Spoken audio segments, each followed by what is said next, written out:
Hello everyone. Today we'll have Q&A drill of 75 high-yield NCLEX items that will help you build a strong foundation in the most important concepts. And the session will not only enhance your confidence, but also improve your chances of passing the NCLEX on your first attempt. So let's get into the first section of our three-part review. Question number 1. A client with a brief history of heavy drinking presents to the emergency department with a pulse of 122 beats per minute, respirations of 26 breaths per minute, blood pressure of 184/94 mmHg, sweating, trembling, confusion, and picking at their extremities.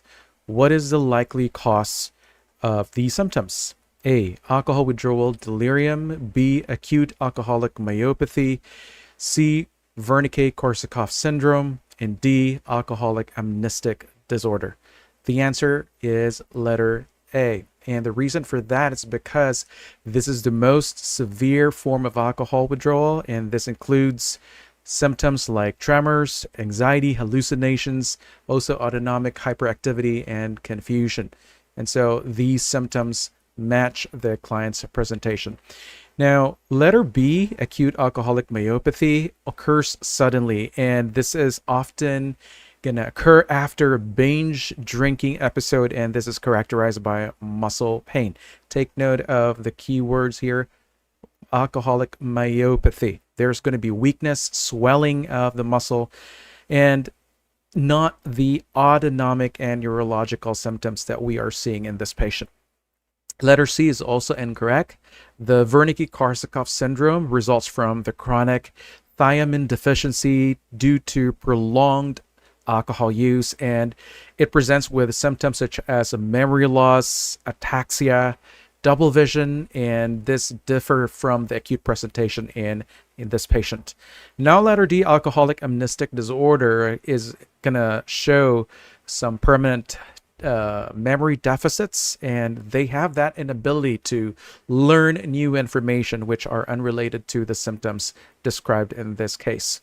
So when you have to select the options here, make sure that you have to match the symptoms provided to the most likely condition, and you have to rule out those options that describe chronic conditions or symptoms that do not allow with the acute scenario.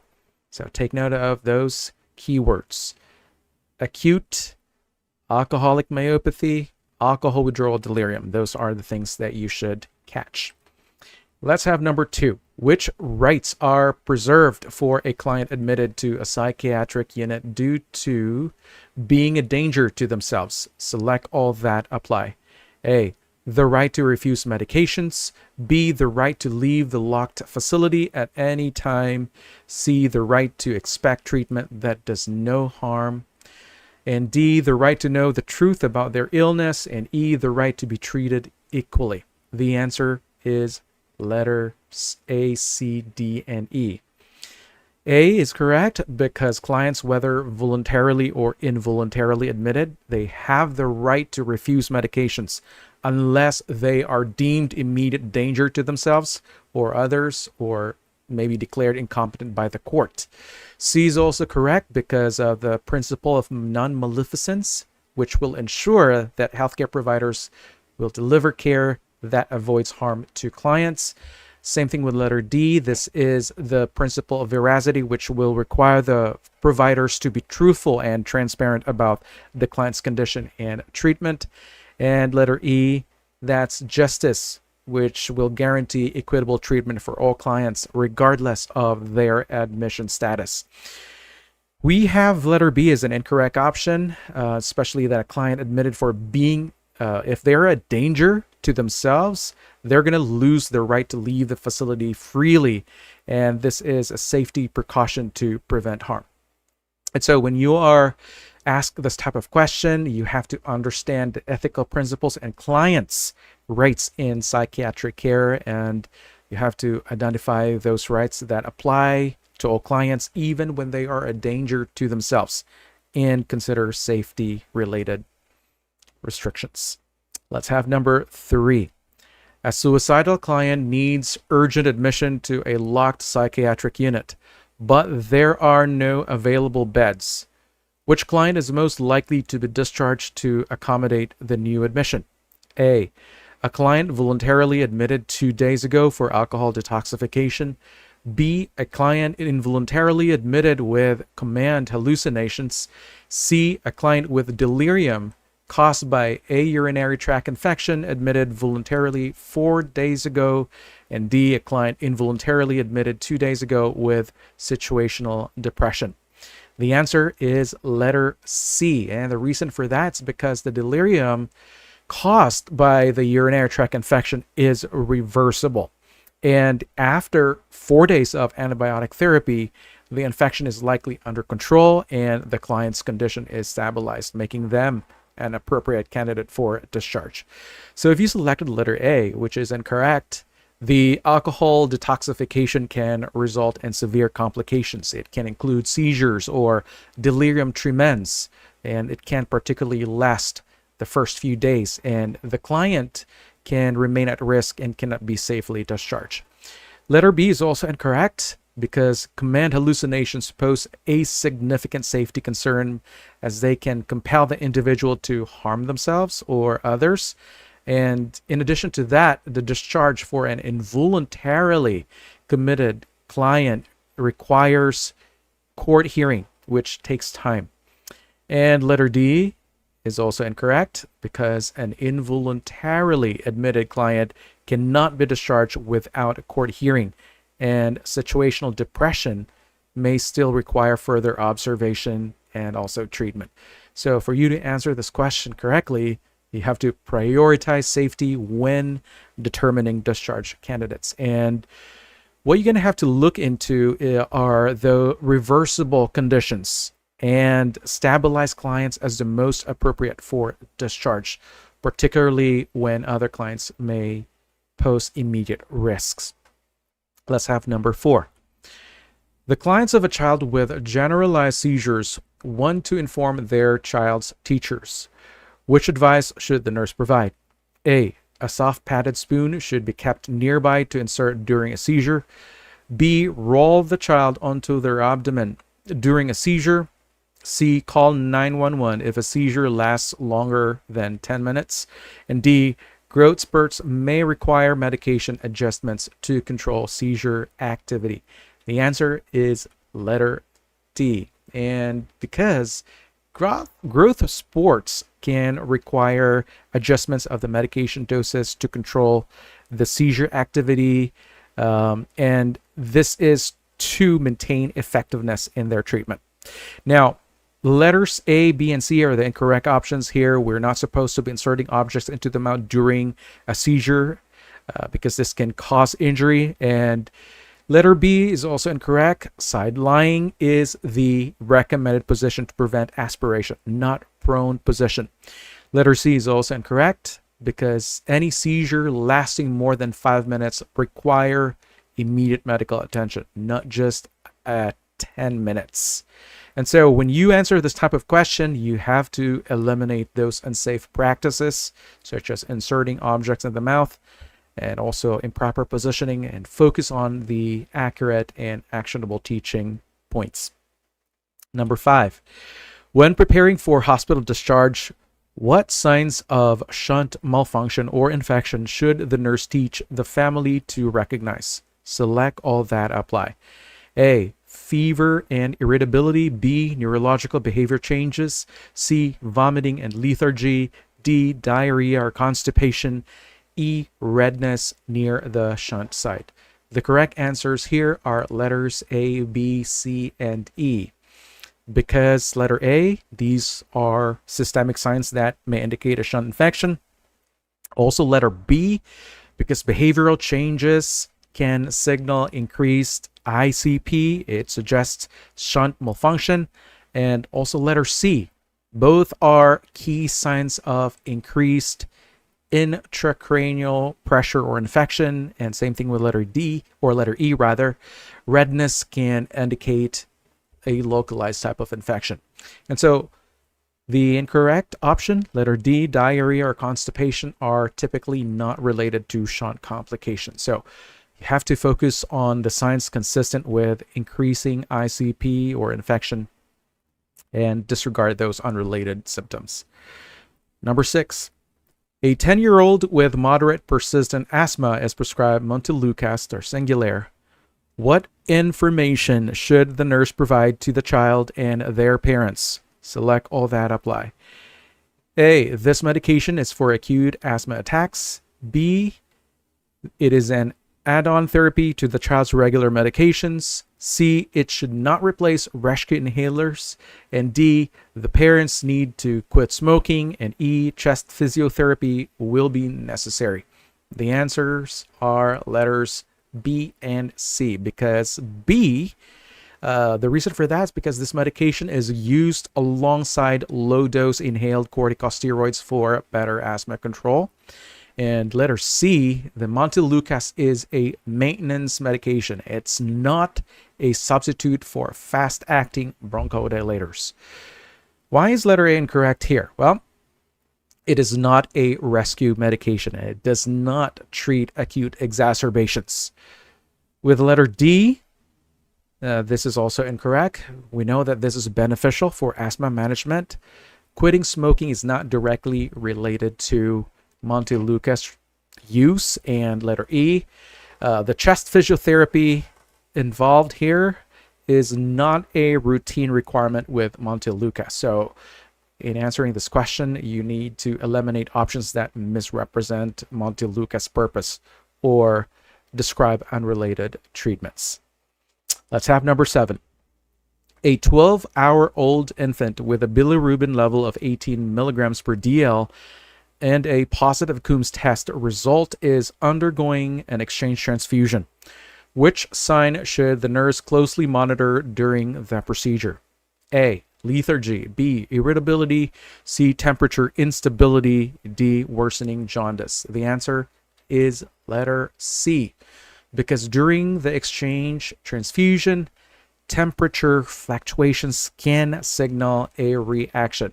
We know that hypothermia can lead to bradycardia or respiratory distress, while hyperthermia could lead to damaged donor cells or possibly can cause vascular collapse. And so letter A is incorrect. We know that lethargy is a concern for conditions such as sepsis or dehydration, but it's not a primary indicator of transfusion reactions. Letter B is also incorrect. Irritability may be linked to several neonatal issues like hypoxia, but it's not specific to transfusion reaction. Letter D is also incorrect. The increasing jaundice or worsening jaundice is the reason for the transfusion, not a sign of transfusion reaction. So when you answer this question, you have to look for those signs specific to transfusion reactions and eliminate those general neonatal concerns that do not directly answer the question. Let's have number 8. A 28-week pregnant client has a positive fetal fibronectin test. What symptom should the nurse tell the client to report immediately? A, uterine cramping. B, decreased urination. C, persistent headache. D, blurred vision. The answer is letter A. A positive fetal fibronectin test indicates an increased risk for preterm labor. And so uterine cramping is a sign of labor and should be reported promptly. So let's have a quick review about the fetal fibronectin test, which is a diagnostic tool during pregnancy to assess the risk of preterm labor. And so this is done as a swab test taken during a speculum examination, which is quite similar to a cervical smear test. And so the swab is then tested and you'll be given a result within half an hour, and it detects the presence of fetal fibronectin, which is a protein that acts as a glue between the fetal sac and the uterine lining in the cervico-vaginal secretions. And so normally the fetal fibronectin is not detected between 22 and 37 weeks of gestation unless there is disruption to the membranes. And so when there is negative reading, this indicates that preterm labor is unlikely to occur within the next 7 to 14 days. and it has a high negative predictive value, offering a reassurance to the healthcare providers and pregnant individuals. Now, if there's a positive reading, it suggests an increased risk of preterm labor, but it does not guarantee that labor will occur. It does indicate that need for you to closely monitor the patient, and also possible potential interventions, maybe the administration of corticosteroids to possibly accelerate fetal lung maturity and possible hospitalizations.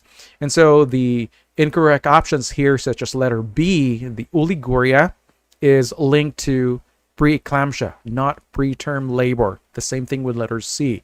The persistent headaches, this is also a symptom of preeclampsia. And letter D, visual disturbances such as blurring of the vision, is also associated with preeclampsia, or yes. And so you have to focus on the symptoms directly related to preterm labor when interpreting the implications of a fetal fibronectin test. Let's proceed to item number 9. A nurse is preparing a breastfeeding mother and her newborn for a discharge. What signs should the mother expect from her baby every 24 hours by the end of the first week? A, the baby should pass at least 6 stools. B, the baby should nurse at least 6 times. C, the baby should gain 6 ounces daily. And D, the baby should have at least 6 wet diapers. The answer is letter D.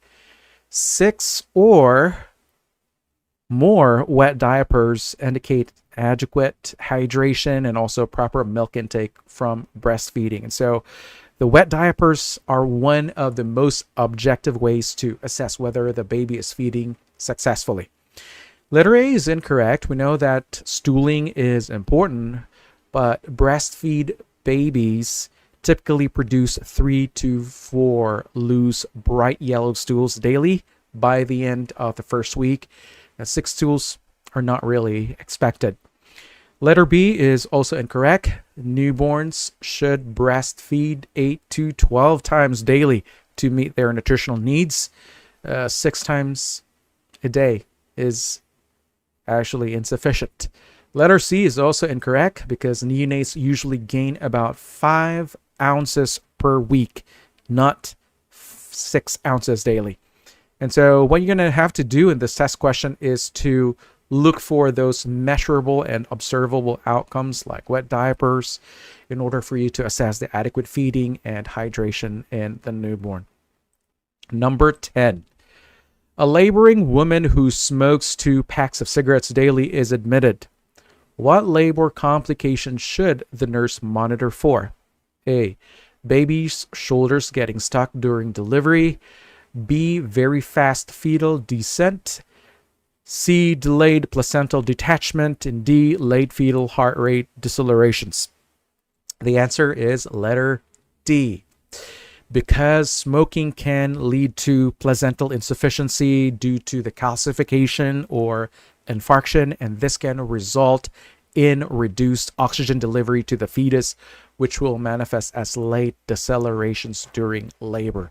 And so you have letter A as an incorrect option here because this is shoulder dystocia, which is more commonly associated with a large baby, not maternal smoking.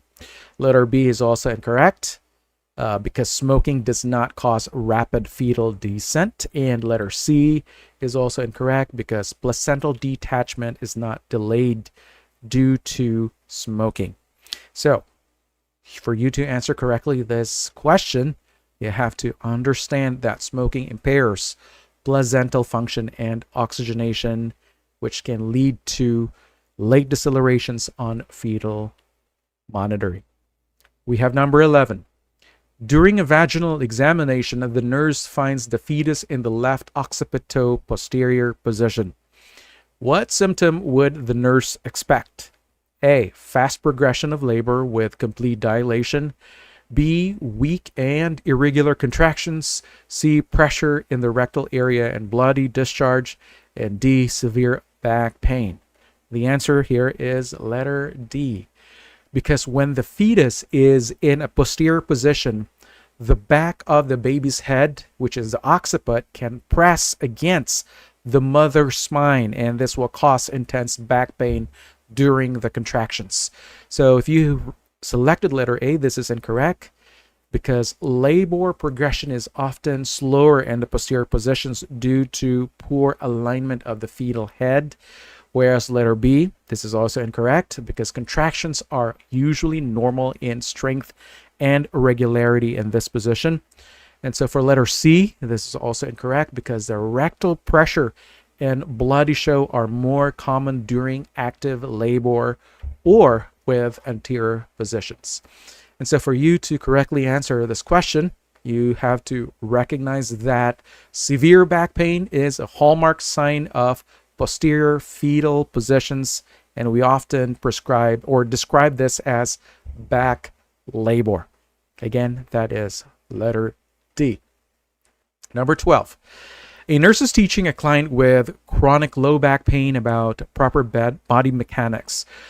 Which statement by the client indicates a need for further teaching? A, I will avoid bending at the waist and lifting heavy objects. B, I should wear comfortable shoes with low heels. C, I will include weight-bearing exercises in my routine to strengthen my bones. And D, I should avoid sitting for long periods without changing position. The answer is letter C. This is an incorrect behavior. And we know that weight-bearing activities can aggravate low back pain and are primarily recommended for conditions like osteoporosis, not low back pain. So if you selected letter A, that is incorrect. This is a correct behavior. Bending at the waist and lifting heavy objects can worsen low back pain. Letter B is also a bad choice, because this reflects appropriate behavior. Low-heeled shoes can maintain proper posture and reduces back pain and strain. And letter D is also an incorrect option, because this reflects correct behavior. And of course, prolonged sitting, we know that can increase back strain, and clients should change positions frequently. We have number 13. After this short break, we are encouraging you to enroll to our NCLEX coaching today, and you'll get access to about 300 hours of engaging video lessons. We have on-demand video series, and this includes 10,000 plus practice questions to sharpen your skills in answering the questions. We got audiobook and ebook as well. And this includes the mock test, computer adaptive tests, and so many test series. And including are the 200 plus NGN test questions. And this are all accessible for the entire 12 months with your subscription. So hurry and visit our website at stankosnclexcoaching.com to avail. Let's have number 13 this time. A 30-year-old pregnant woman has been diagnosed with mild iron deficiency anemia. What is the most appropriate nursing intervention? Letter A, administering iron intravenously to quickly correct the deficiency. B, educating the patient about taking oral iron supplements with orange juice. C, advising the patient to increase their calcium intake. D, recommending a high-protein diet to boost hemoglobin levels. The answer is no other than letter B. Oral iron supplements are the first-line treatment for mild iron deficiency anemia. Take note of the situation here. We are treating a patient that has mild iron deficiency anemia. And so this is manageable by the intake of the supplement, iron supplement, plus the intake of vitamin C, such as orange juice, which can enhance the absorption. If you select the letter A, this is an incorrect option, because this is typically used for patients who cannot tolerate oral iron supplements, and also indicated for severe type of iron deficiency anemia. And so if they had severe blood loss, the IV iron would be appropriate this time. But in this case, this is something that you need to discard. Letter C is incorrect. We know that calcium is important for overall health, especially during pregnancy, but it will not address the iron deficiency anemia in this case. We know that calcium intake can also inhibit the absorption of iron, particularly when it's taken a large amount or when it's taken together with meals containing iron-rich foods or supplements. So this is going to not really help the patient. Now for letter D, this is also incorrect. We know that protein is very important for overall health as well, and for hemoglobin synthesis. But simply increasing the protein intake cannot directly correct the iron deficiency anemia. Let's have number 14. The parents of a 5-year-old express concern about an increase in temper tantrums. The nurse needs to gather more information. What should the nurse ask? Select all that apply. A. Have you searched online for advice about tantrums? B. Do you recognize and praise your child when they behave well? C. Are the tantrums linked to a specific part of your child's daily routine? D. Have the tantrums caused injury to your child or others? E. How do you respond when your child has a tantrum? So the correct answers here are the following. Options B, C, D, and E. So B, this is basically positive reinforcement, which will help build good behavior, and families focusing solely on negative behaviors will inadvertently reinforce the cycle of tantrums. Letter C is also correct because when you're identifying triggers or patterns, this can help in tailoring the interventions. And so we know that tantrums are often related to the specific stressors or unmet needs. Letter D is also correct. We know that tantrums can that result in harm may indicate the need for professional intervention in order to address the underlying issues. The same thing with letter E. This is also correct. There's a necessity for you to have an understanding of the parents' discipline and also their management techniques, which can help identify potential contributors to this behavior. And so the option A is the incorrect choice here. We know that the internet is going to be the common resource, but it often will give you conflicting and unreliable information. So what you need to look into here is for a professional guidance, which would be much more preferred for behavioral issues. And so what you have to do in this test question, you gotta consider the developmental appropriateness and also the potential for harm when you are evaluating the behaviors, and you gotta eliminate those responses that will focus on non-professional advice or irrelevant topics. Number 15. A parent expresses concern that their 30-month-old child does not speak and spends long periods watching a ceiling fan spin. The parent worries that child might have autism. What question should the nurse ask? A. Is your child currently in speech therapy? B. Is it difficult to find a babysitter for your child? C. Does your child have any siblings? D. Does your child come to you for comfort and affection? The answer is letter D. Children with autism spectrum disorder, or what we call as ASD, often have impaired social interaction skills. And this includes difficulty seeking emotional reciprocity and comfort from their caregivers. And this is a hallmark sign that helps differentiate the ASD from other developmental concerns. And so if you selected either letters A, B, and C, these are incorrect.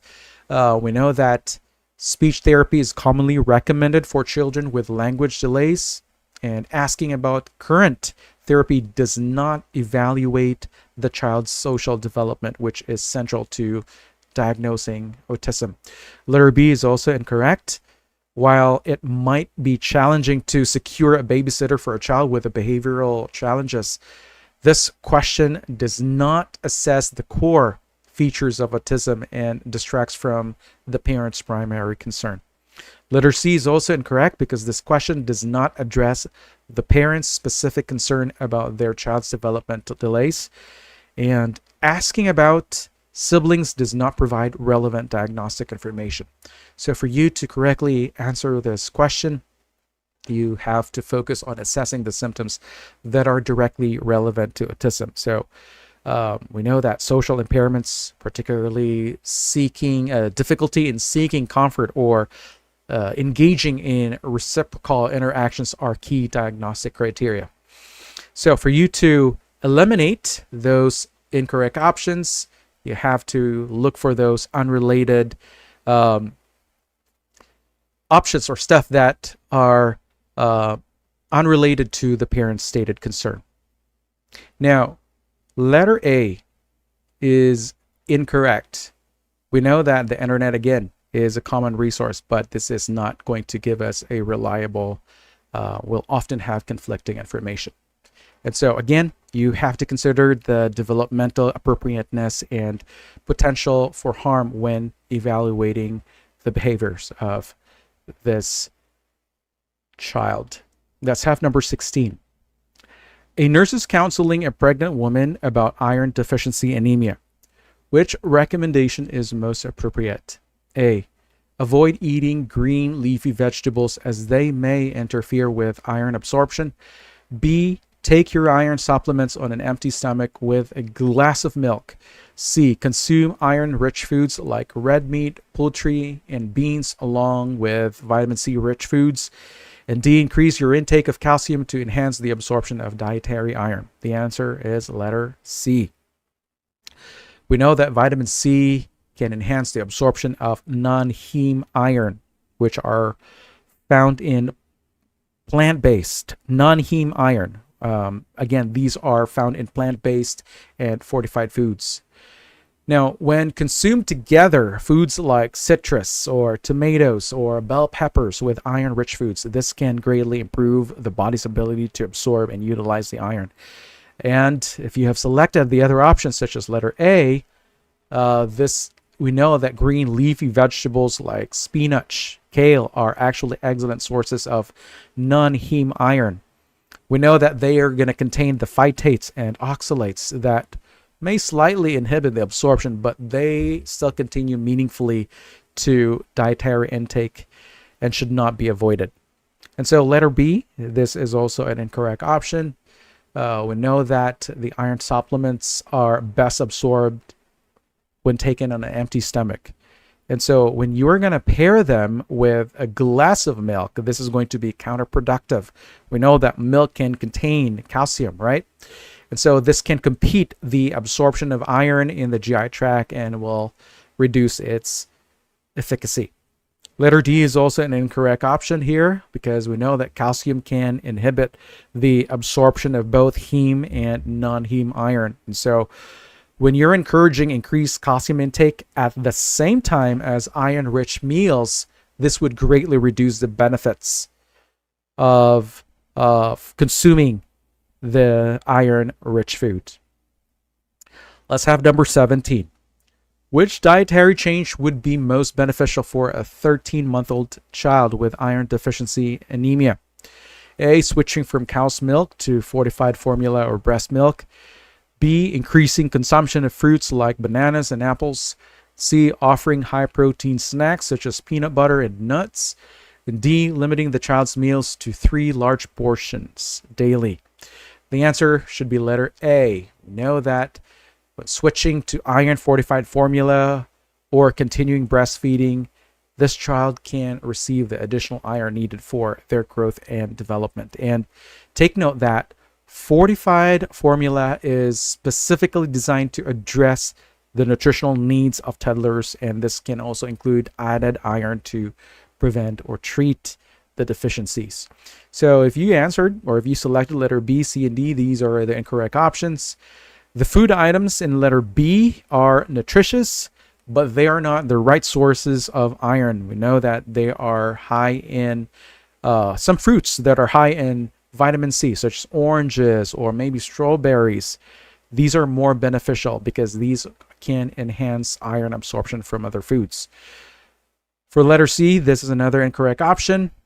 We know that high protein snacks are also important for overall nutrition, but these do not directly address iron deficiency. Also, the nuts, the whole nuts, are also a choking hazard for children under 4 years old, and the peanut butter should only be offered in thin layers to avoid aspiration. So take note about the age of our client here. Letter D is also incorrect because toddlers generally benefit from small, frequent meals in order to meet their energy and nutritional needs. And if you're limiting meals to three large portions, this can also reduce the overall iron intake and will not directly address iron deficiency that they're having. Let's have number 18. A client newly diagnosed with epilepsy is receiving discharge teaching. Which statement shows the client misunderstood the information? A, I need at least 8 hours of sleep every night. B, I should take my medication daily even if I feel unwell. C, I will opt for showers instead of baths. D, I can resume driving once I see my doctor for a follow-up. The answer is letter D, because this shows misunderstanding. We know that driving after an epilepsy diagnosis is regulated by state laws. So this can require they're going to require the person to be seizure free for about a specified amount of time, often about 6 months to about a year. And so this will require the healthcare provider to confirm that it is safe for them to resume driving. So this statement basically will need teaching. Letter A, this is one of the incorrect options here. We know that sleep deprivation is a known seizure trigger, and so ensuring sufficient amount of sleep is going to at least regulate or control seizure episodes. Letter B is another incorrect option here because we know that consistency with the medication is also critical for preventing the seizures even when the client is sick. And the same thing with letter C. Opting for showers can minimize the risk of drowning if a seizure occurs, so making this as a safer choice. Now, again, when you are going to encounter this type of question, look for that statement that directly conflicts with safety or the legal requirements of our clients with epilepsy. So there are laws around driving that are very strict, making D is the most concerning response. Again, they need to be cleared. If the patient or if the client has been found to have, let's say, a seizure episode, if there's going to be, if that has been an established diagnosis, they need to be cleared first by their primary care physician before they're going to be allowed to drive again. Number 19. A nurse notices that a newly hired staff member is struggling to understand the concept of Milieu therapy. Which action by the nurse demonstrates the principles of Milieu therapy? A, creating a detailed schedule that includes structured activities for clients. B, assigning clients to rooms based on personal preferences to promote comfort. C, recommending the use of punishment to discourage disruptive behaviors. And D, encouraging clients to discuss their emotions in an structured manner. The answer is letter A. The Milieu therapy emphasizes a therapeutic and structured environment that will support emotional well-being and rehabilitation. And we know that this is intended to establish a more predictable schedule with organized activities that can foster your routine. It can also promote stability, and it will encourage client participation. And so these factors can also help reduce the client's anxiety. It can provide clients with some opportunities for social interaction. They also will develop some social skill, and this can also regulate their emotions, and which are basically essential components of the healing process. And so if you selected letter B, this is an incorrect option Room assignments in the Milieu therapy prioritize clinical and safety needs rather than personal preferences. We know that comfort is also considered, but decisions are made to ensure the safety, the compatibility, and also the therapeutic needs of all clients in this environment. Letter C is also an incorrect option because the punishment is inconsistent with the principles of Milieu therapy. We know that the Milieu therapy approach is reliant on positive reinforcement, also collaboration, therapeutic interventions that will encourage appropriate behavior, and also something that can foster a sense of trust and security. Now, letter D is another incorrect option. We know that emotional expression is also important, but an unstructured approach can lack the consistency and the predictability needed in the Milieu therapy. And so take note that what is needed here are structured group discussions or some therapeutic activities that are more effective in helping the clients process their emotions in a much more safer and controlled environment. So again, take note about the principles of Milieu therapy. These are structure, safety, and predictability. So you got to eliminate those options that suggest unstructured, punitive, or something that's overly flexible approaches, because these do not align with the goals of the Milieu therapy. Let's have number 20. A telemetry nurse is monitoring multiple clients. Which client should be assessed first? A, client with atrial fibrillation and apical pulse of 116 and no P wave. B, client with occasional PVCs. C, post-cardiac surgery client with 3 unifocal PVCs per minute. D, client with an MI and 2 multifocal PVCs. You should select letter D, because when you see multifocal PVCs, these indicate ventricular irritability, and this can increase the client's risk of life-threatening dysrhythmias, such as the ventricular fibrillation. And so this client indeed requires immediate assessment. So if you select a letter A, this is an incorrect option. We know that this is expected. The description here is expected, and this is not urgent compared to our client in letter D. With letter B, client with occasional PVCs, these are often benign and will not require immediate intervention. And for letter C, post-cardiac surgery with 3 unifocal PVCs per minute, this is also non-life-threatening. So you have to focus on identifying the most critical condition, which is in letter D, multifocal PVCs, especially in a post-MI client. 21. The nurse in a behavioral unit is explaining the concept of Milieu therapy to a newly admitted client. Which statement made by the nurse best describes Milieu therapy? A, it involves the use of group activities to improve social interactions and promote teamwork. B, it focuses on creating a supportive and structured environment that enhances emotional stability. C, it emphasizes rewarding clients for positive behaviors to encourage progress. And D, it allows for flexibility in the environment to encourage self-expression and minimize stress. The answer is letter B. This is correct because Milieu therapy is all about creating a structured and supportive environment that can foster emotional and psychological well-being.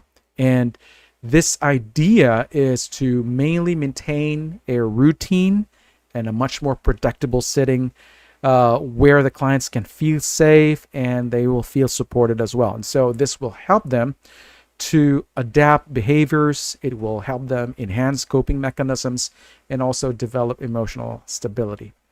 So if you selected letter A, that is incorrect, because this option describes group therapy, which involves using group-based activities to improve their social skills.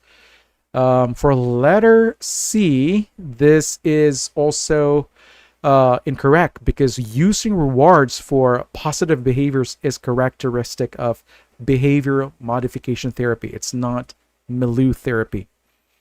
And we have letter D, another incorrect option here.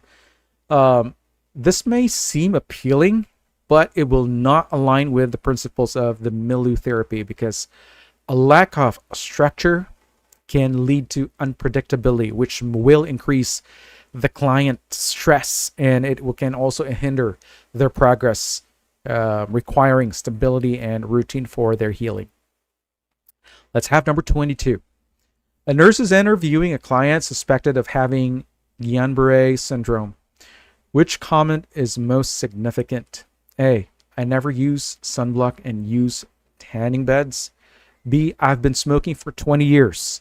C, I recently spent 2 months abroad. And D, I had severe gastroenteritis a few weeks ago. The correct answer is letter D, because Guillain-Barré syndrome is often preceded by an infection, could be a gastrointestinal or a respiratory illness, within 1 to 3 weeks of onset. And this history strongly supports that diagnosis. Letter A, sun exposure and tanning are not linked to the GBS. Same thing with letter B, smoking is not found to be a risk factor for developing the GBS. And letter C is also incorrect, because GBS does not have an increased prevalence associated with foreign travel. 23. A client newly diagnosed with asthma is being discharged.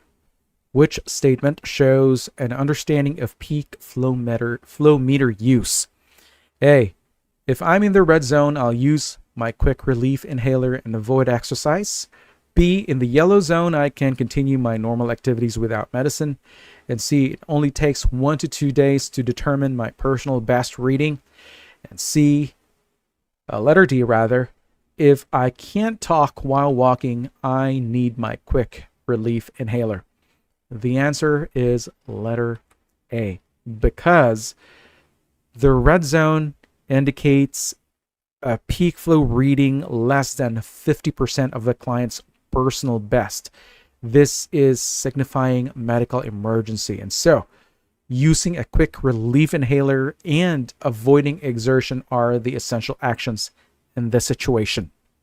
So if you selected either B, C, or D, these are all incorrect, because yellow zone indicates caution. It's not a complete continuation of normal activities without medication.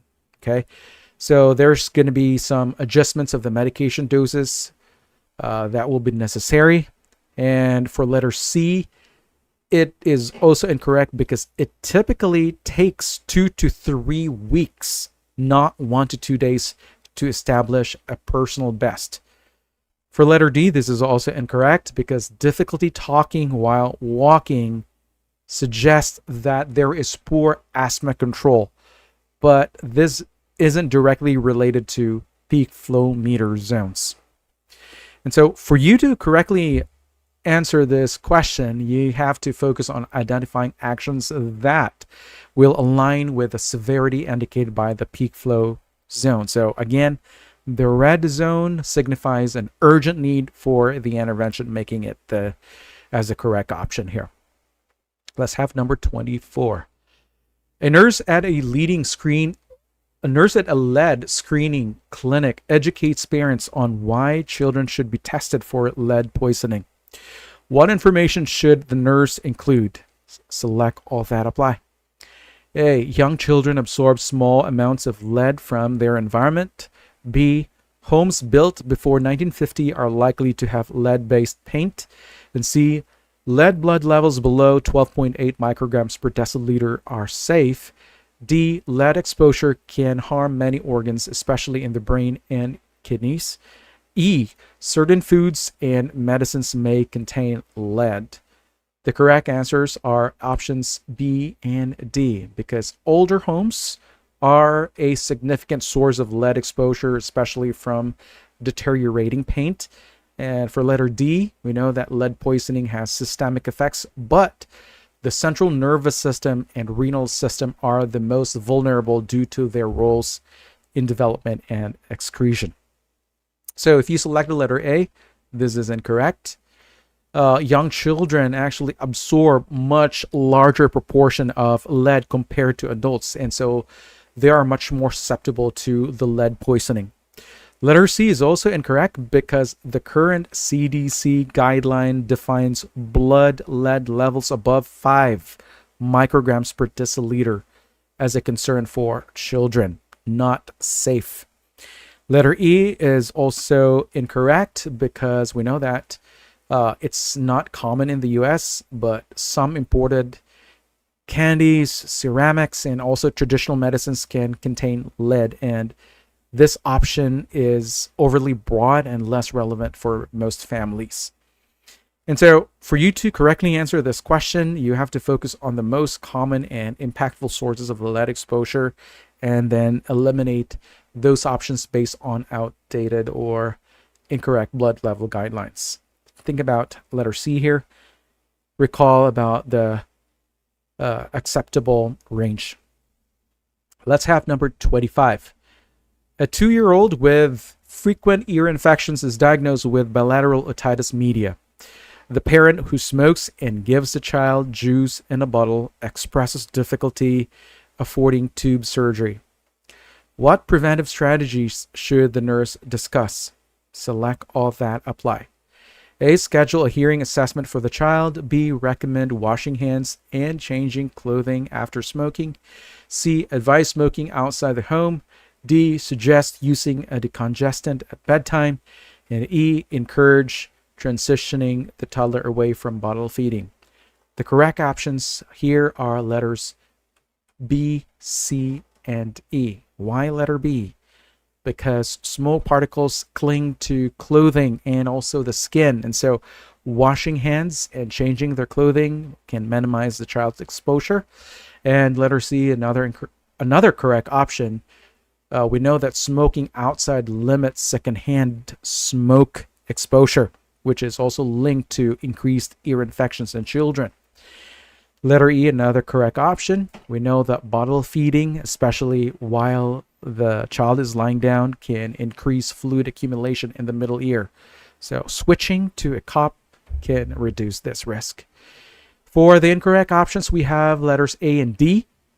Scheduling a hearing assessment for the child. This is important, but not going to directly prevent the infections. Same thing with letter D. Decongestants are not effective for managing eustachian tube blockages in children, and this may also worsen their condition. And so what you need to do here is to identify interventions directly tied to prevention.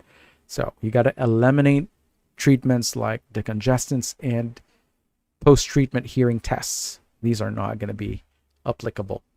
So this is the end of part 1. So again, we are encouraging you to enroll to our NCLEX coaching and kindly visit our website at www.stanclosed.nclexcoaching.com. I'll see you in the next part.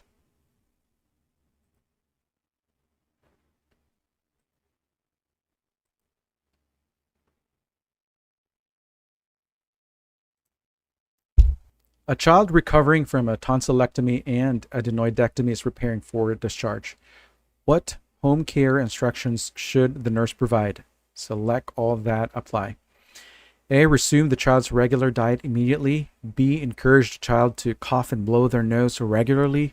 C. Slightly blood-tinged secretions are normal for a few days. D. Use a cool mist vaporizer in the child's room. And E. Administer pain relief every 4 hours as needed. The answers are letters A, C, D, and E. We know that mild blood-tinged secretions are going to be typical after the surgery, but parents should monitor for any active bleeding. Letter D is also a correct option. We know that cool mist vaporizer can help keep the air moist. It will ease throat discomfort and can also reduce secretion thickness. And letter E, another correct answer here. Consistent pain management is very important to ensure comfort, and it can encourage hydration and nutrition. Now for letter A, this is an incorrect option, of course, because we know that the child should have a soft or liquid diet initially to prevent the irritation to the surgical site.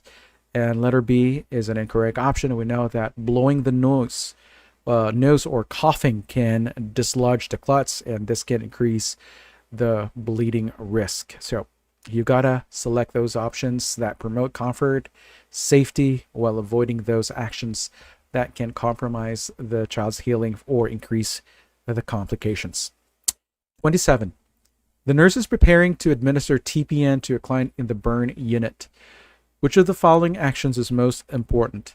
A. Verify the TPN formula with the healthcare provider's order.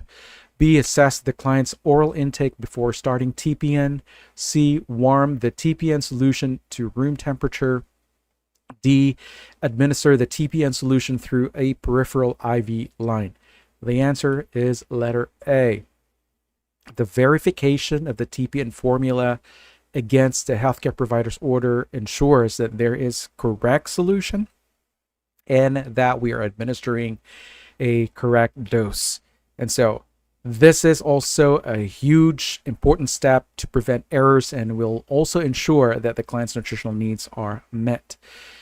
So if you selected letter B, this is incorrect because this is not necessary. Typically used for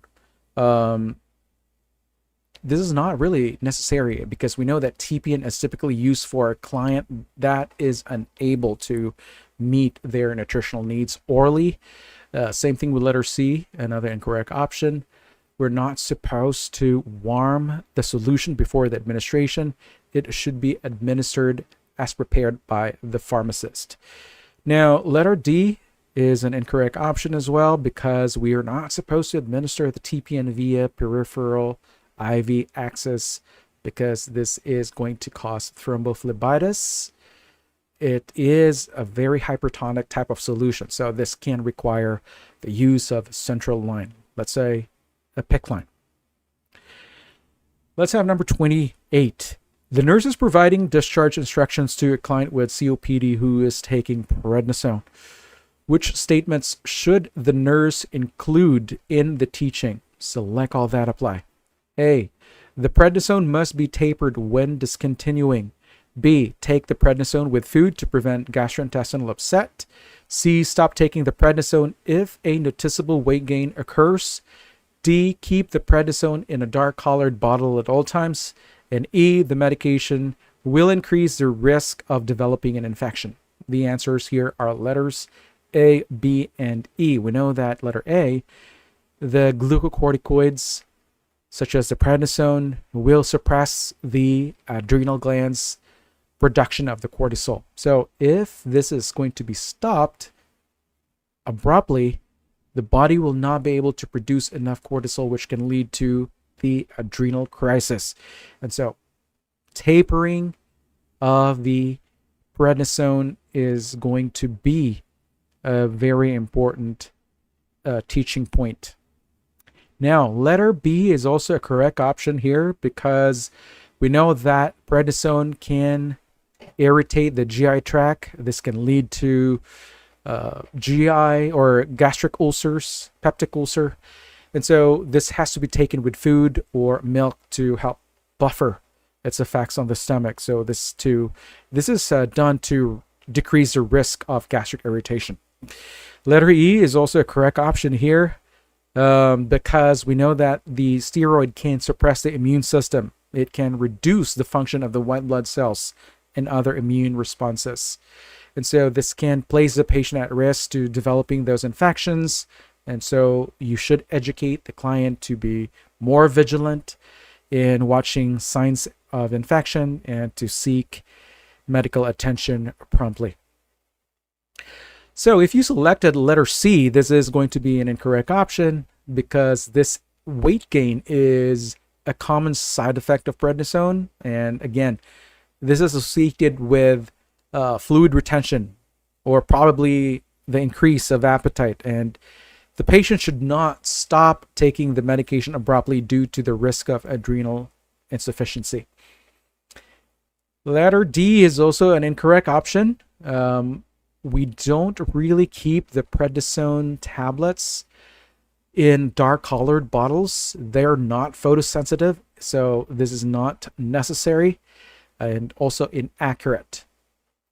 And so when you're going to be answering this type of question, so about patient education, so you got to prioritize those safety measures related to the use of steroid, know the side effects, and also know those adverse effects that will require close monitoring.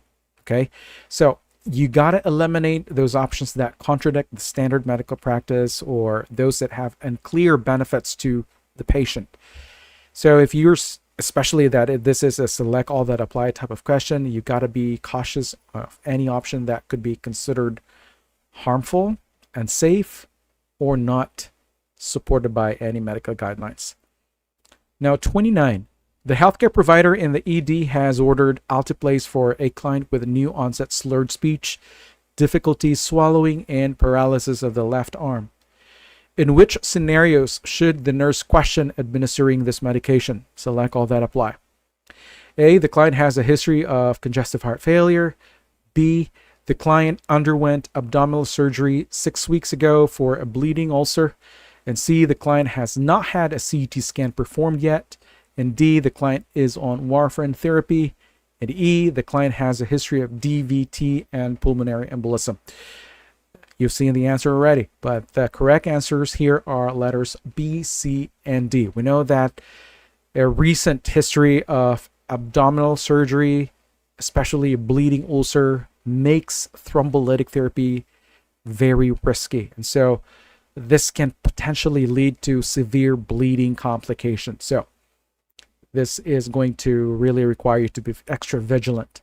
Letter C is one of the correct answers as well, because a CT scan must be done to rule out maybe hemorrhagic stroke before we administer Altiplase. We know that the Altiplase is a thrombolytic agent, especially indicated for ischemic strokes. But if the stroke is hemorrhagic, it can cause further bleeding and lead to other complications.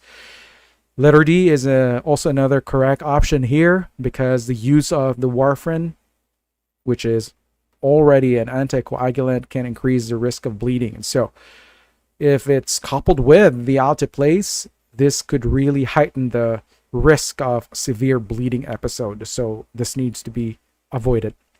So for letter A and E, these are incorrect options. The CHF is not a contraindication administering the TPA. Letter E, history of DVT and PE, these are also not contraindications to receiving the Altiplase. And so as long as the client is not currently on any anticoagulants, Altiplase can be given to treat an ischemic stroke, even in clients with a history of these conditions. So take note, guys, when you encounter this type of question, especially with thrombolytics such as a TPA, Altiplase, always assess for contraindications such as recent surgeries, current anticoagulant use, or possibly hemorrhagic strokes, because these can increase the risk of the massive bleeding episode. Number 30. Which of the following statements indicates that the nurse needs further education regarding total parenteral nutrition in burn clients? A. TPN helps meet the increased caloric and protein demands caused by burn injuries. B. The client's TPN rate should be adjusted without a physician's order if the infusion seems too slow. C. Burn injuries cause a negative nitrogen balance, which TPN helps to correct. And D. Frequent monitoring of blood glucose levels is necessary during TPN administration. The answer here is letter B, because adjusting the TPN rate without a physician's order is unsafe, and this can lead to complications such as hyperglycemia or possibly hypoglycemia. So if you selected letter A, this is incorrect, because this statement reflects appropriate knowledge of the role of the TPN in addressing nutritional needs of a burn client. And letter C, another incorrect option here, because this is the TPN corrects the protein deficiencies associated with a negative nitrogen balance in burn clients. And letter D is also an incorrect option because hyperglycemia is a common side effect of TPN, and this will require frequent blood glucose monitoring. Number 31. The nurse is preparing to administer medications. Which of the following clients should the nurse question the administration of their medication? A. The client receiving prednisone who has a glucose level of 140 milligrams per dl. B. The client receiving ceftriaxone who has a white blood cell count of 15,000. C. The client receiving heparin who has a PTT of 108 seconds with a control of 39. D. The client receiving theophylline who has a theophylline level of 12 milligrams per dl. The answer is letter C, because heparin requires monitoring of the activated partial thromboplastin time to ensure the client is within therapeutic range. And so a PTT of 108 seconds is significantly elevated. It indicates that there's an increased risk for bleeding. And so take note about the therapeutic range. It's typically between 59 and 78 seconds. And the nurse should question the administration of the heparin and immediately inform the healthcare provider to address the elevated PTT and adjust or possibly discontinue the medication according to the protocol. So if you selected letters A, B, and D, these are all incorrect. Letter A, the client receiving prednisone who has a glucose level of 140 milligrams per dl. We know that this prednisone can cause hyperglycemia. We know that 140 milligrams per dl is also elevated, but it is a known side effect of the steroid therapy. And the nurse would not typically question the administration of the prednisone in this situation.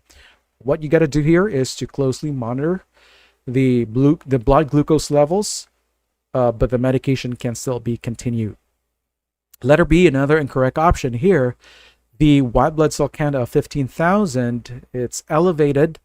And of course, this reflects that there is an infection, and ceftriaxone is appropriate for this condition, especially if it's a bacterial type of infection. And what else? We got letter D, the client receiving theophylline who has a theophylline level of 12.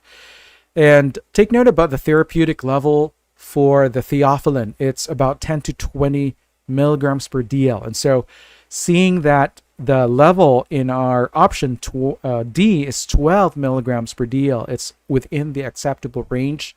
So the nurse would not question the administration of the theophylline here. All right. So for you to correctly answer this question, you have to pay attention to the lab values, the therapeutic range of the drug, and also the potential risk associated with specific medication. 32.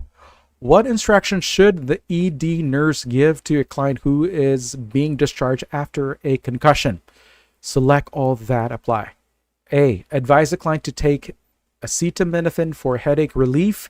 B. Instruct the client to follow a clear liquid diet for the next 24 hours. C. Recommend hydrocodone for pain management. D. Tell the client to seek emergency care if they experience nausea and vomiting. E. Suggest acetylsalicylic acid for pain relief. The answers are letters A and D. We know that acetaminophen is safe, non-narcotic option for the headache relief after a concussion. So it's typically well tolerated and will not affect neurological status, making it as the preferred choice. Another option here is letter D, which is also another correct option.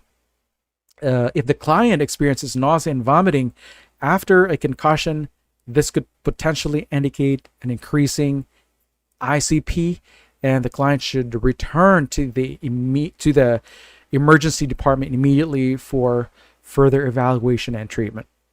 So the rest of the options here, B, C, and E, are all incorrect. Letter B, there's no need for a clear liquid diet after a concussion. The client here can resume a normal diet unless otherwise directed by their healthcare provider.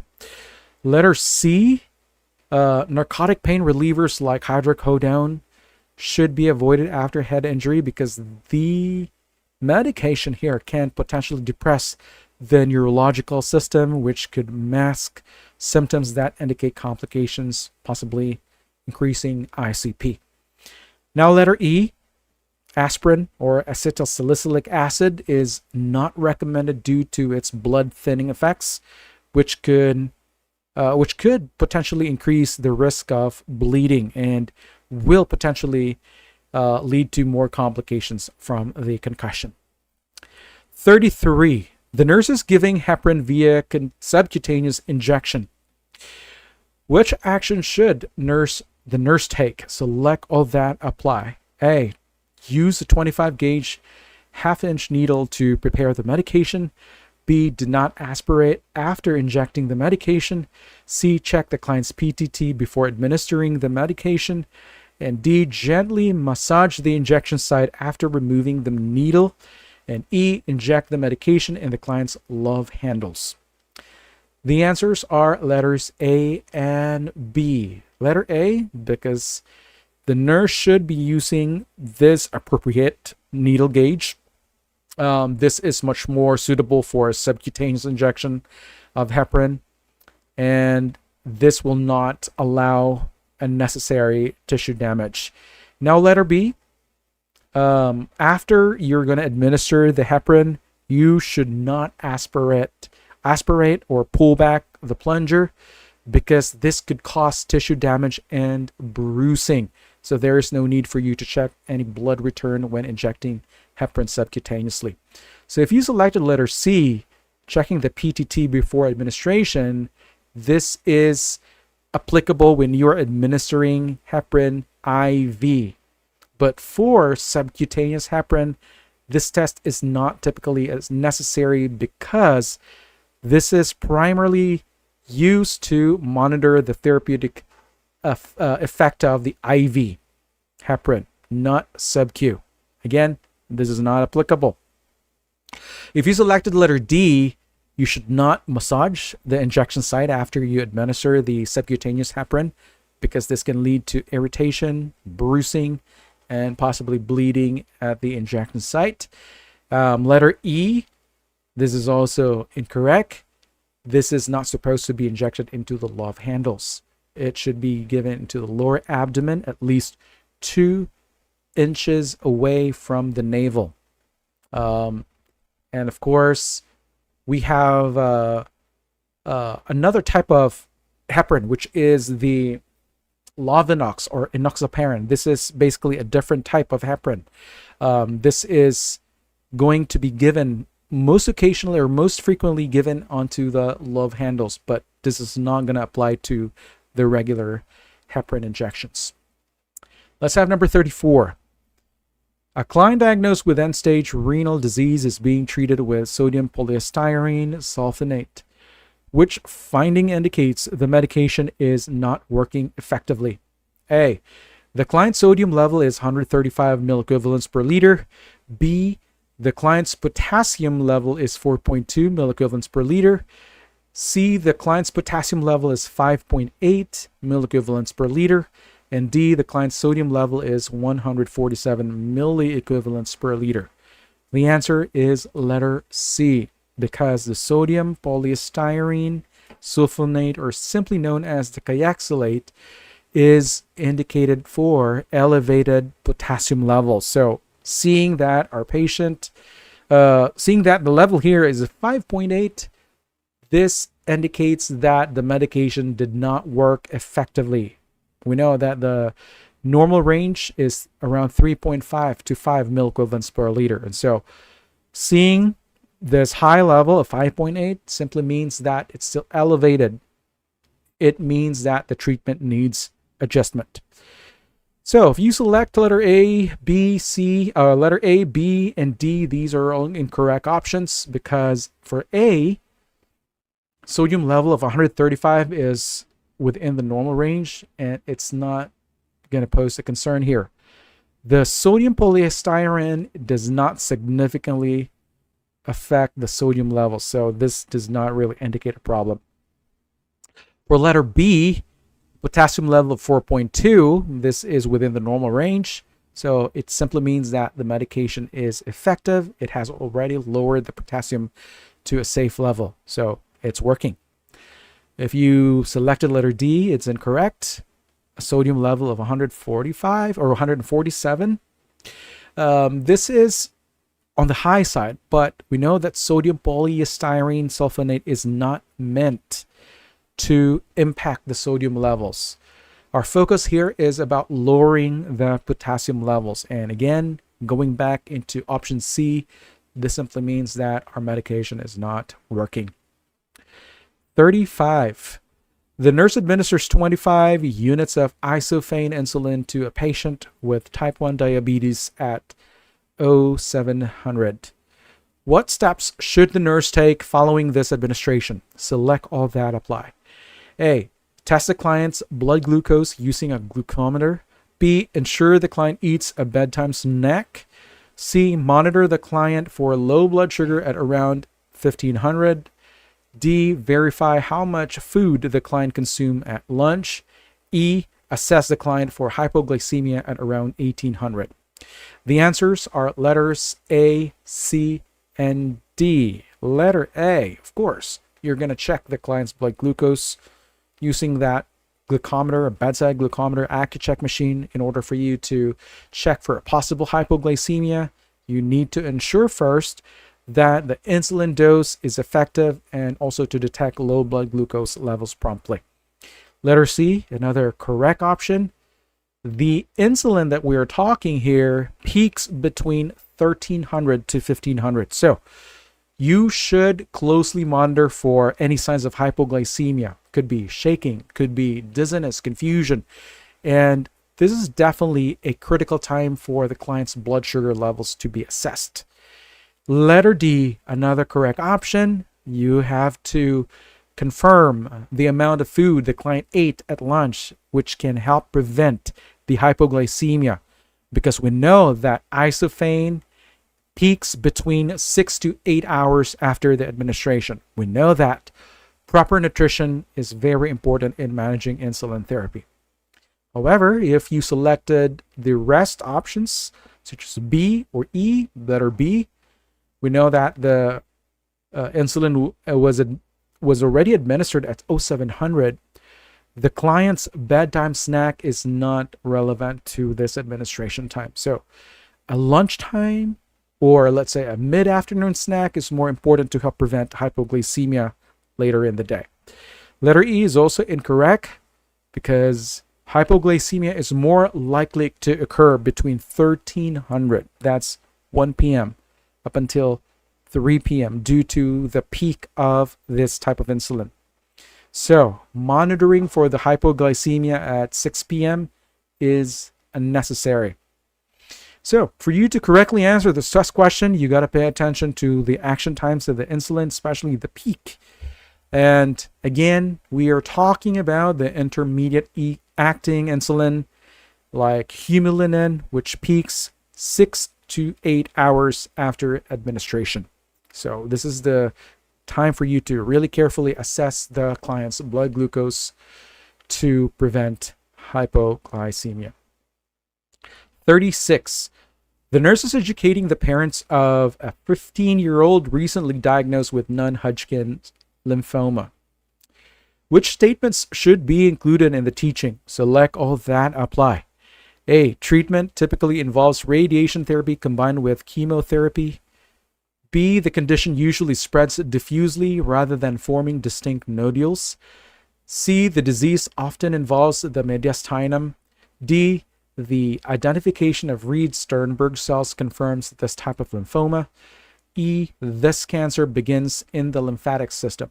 The answers are letters A, B, C, and E. For A, we know that chemotherapy combined with radiation are the mainstays of the non-Hodgkin's lymphoma treatment, so to target systemic and localized disease. Letter B is also the correct option here because we know that NHL spreads diffusely rather than forming well-defined clusters, which is why it is harder to isolate compared to the Hodgkin's lymphoma. Letter C is also a correct option because mediastinal involvement in NHL is very common, particularly subtypes like diffuse large B-cell lymphoma, which will often lead to symptoms such as cough or shortness of breath. And letter E, another correct option here, the non-Hodgkin's lymphoma also originates in the lymphoid system, which includes the lymph nodes, the spleen, the lymphatic vessel. So this is a key distinguishing feature of lymphomas.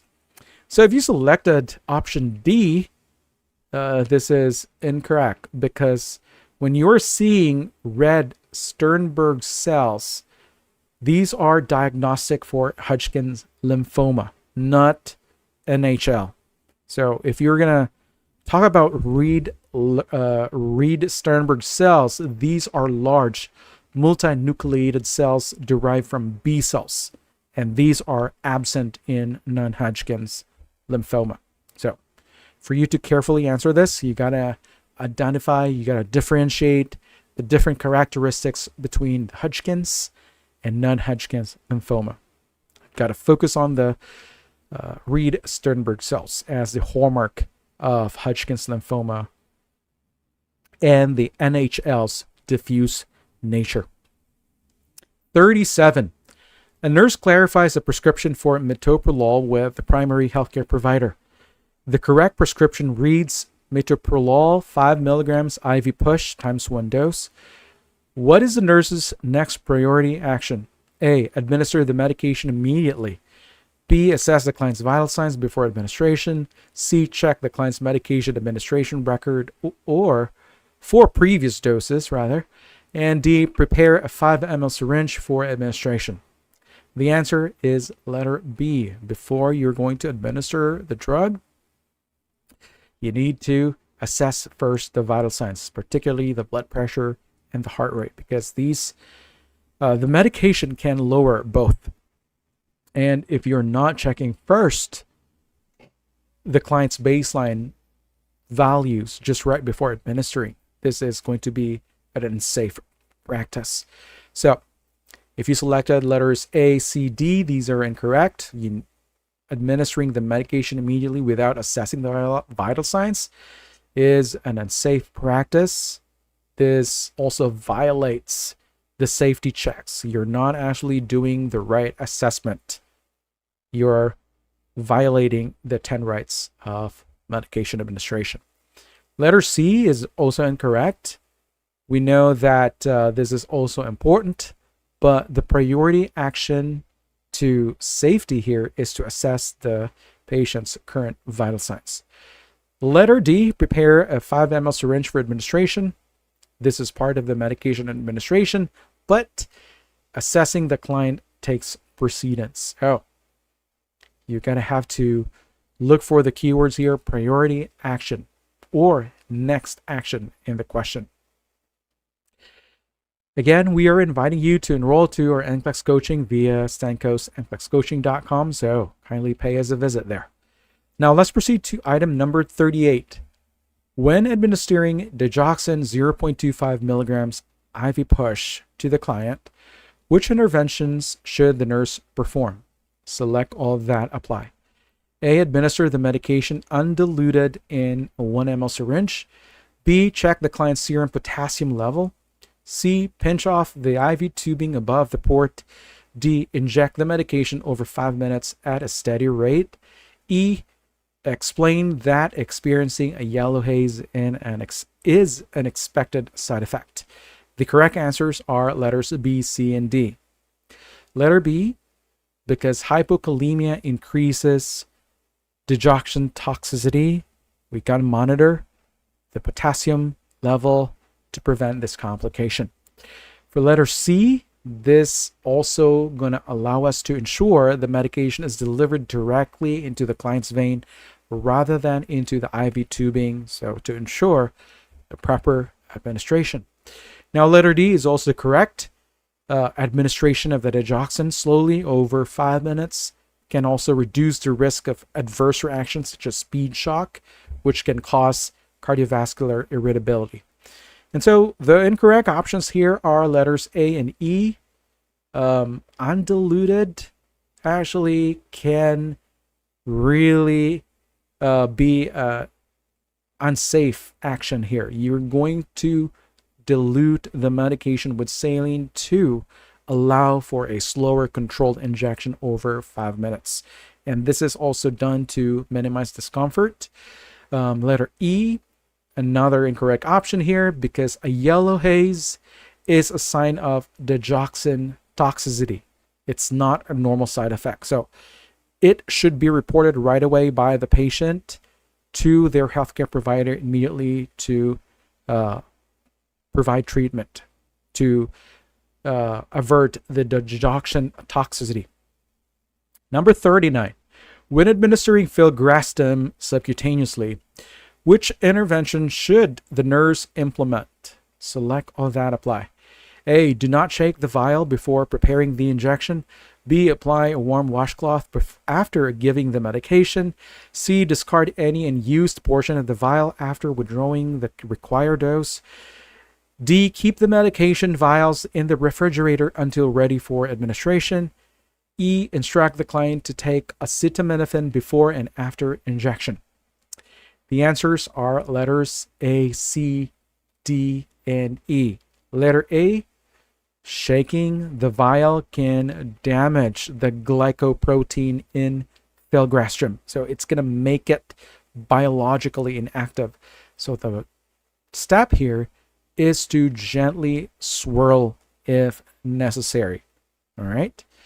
Letter C, another correct option, because filgrastim vials are single use only.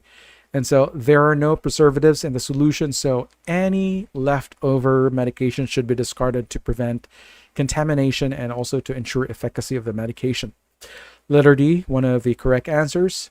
You have to keep the medication vials in the refrigerator until it's ready for administration.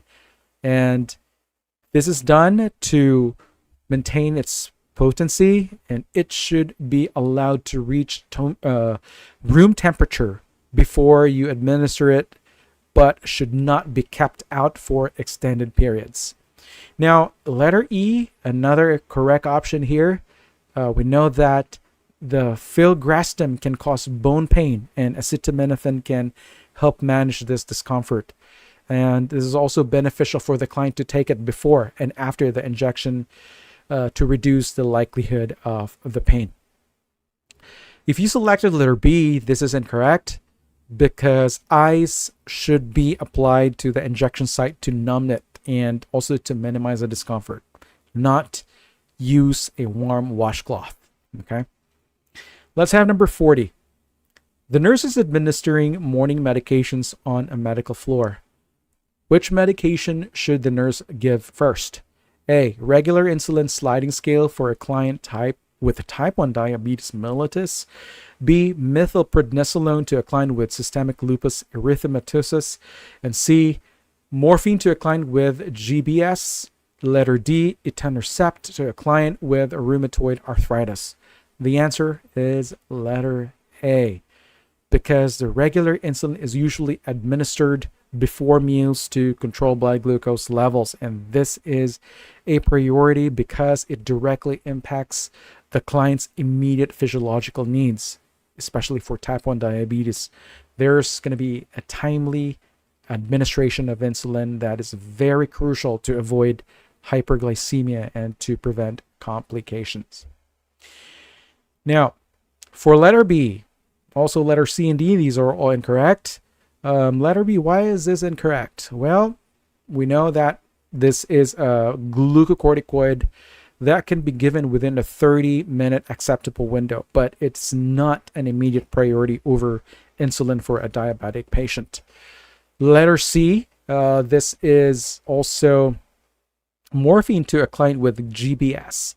Pain management with the morphine is important, but it's not as urgent compared to addressing the blood glucose in a patient with a type 1 diabetes, especially before breakfast.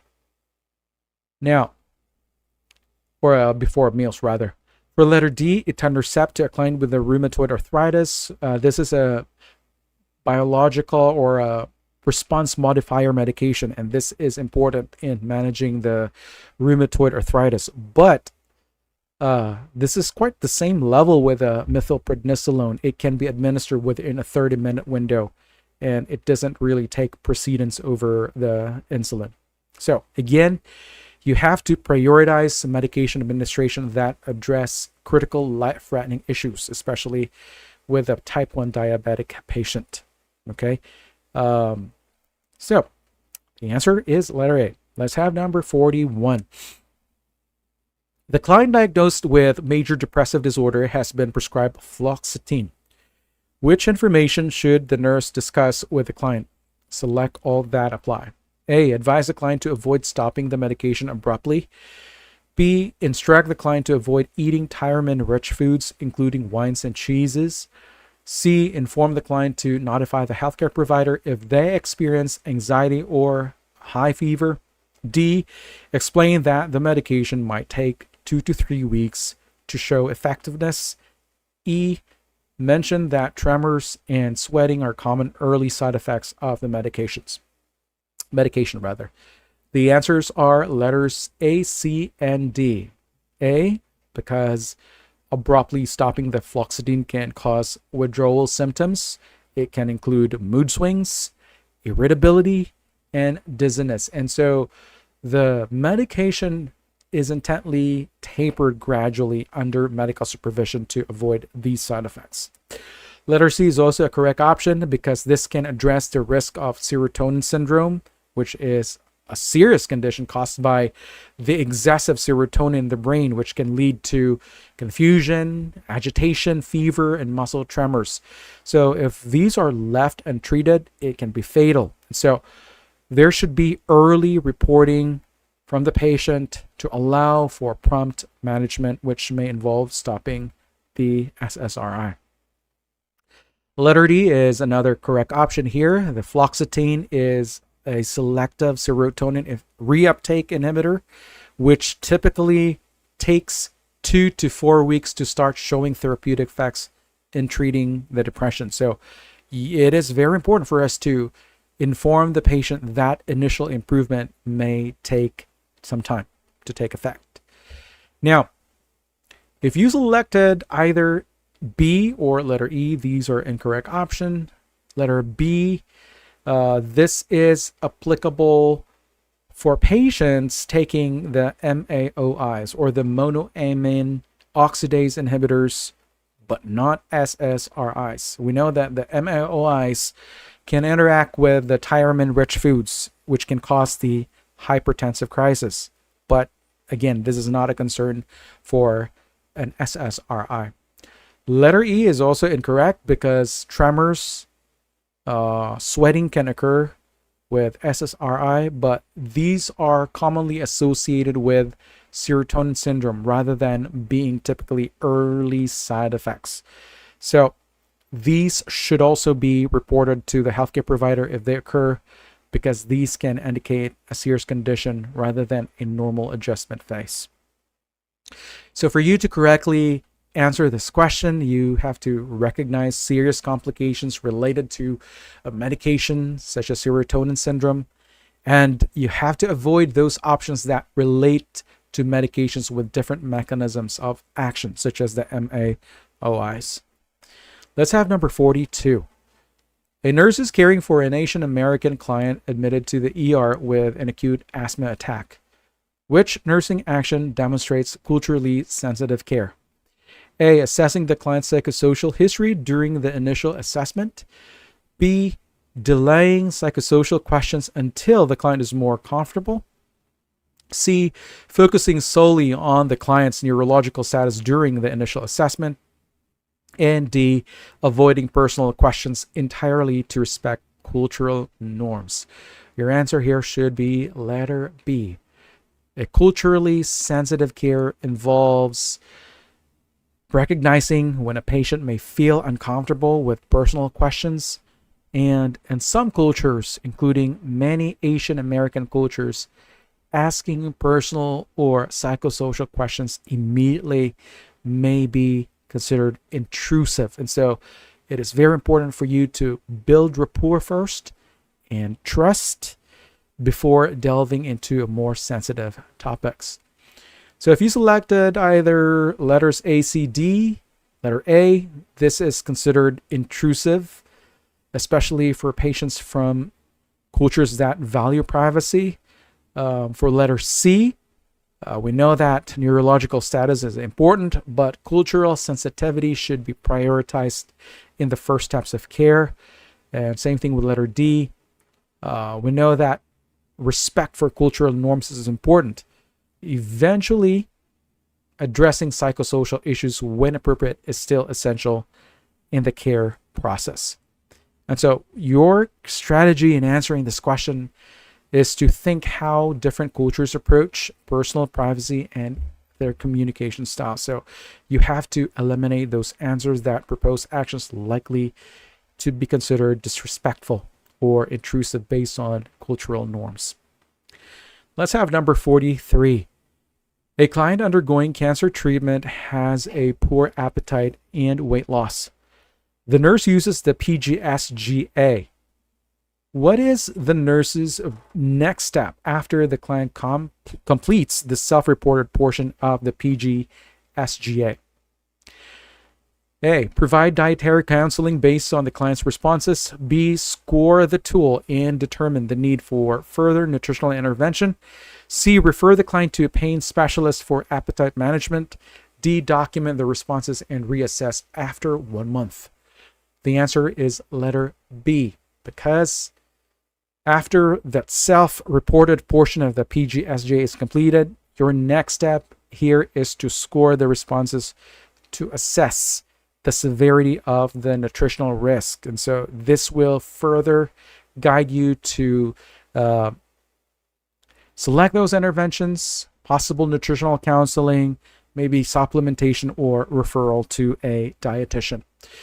The rest of the options, A, C, D, are all incorrect. Dietary counseling is an important step, but it should follow the scoring of the PG-SGA first to determine the severity of the nutritional deficit.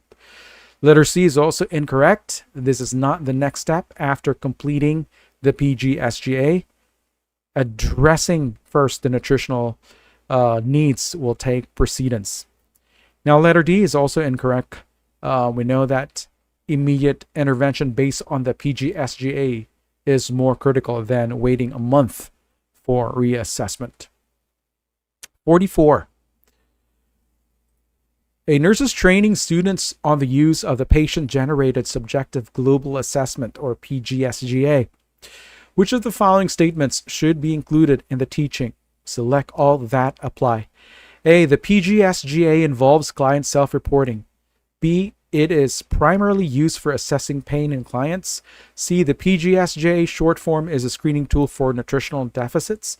D. This tool is most commonly used in pediatric clients. And E. The PG-SGA is widely recognized in client research for nutritional assessment. The answers are letters A, C, and E. Letter A.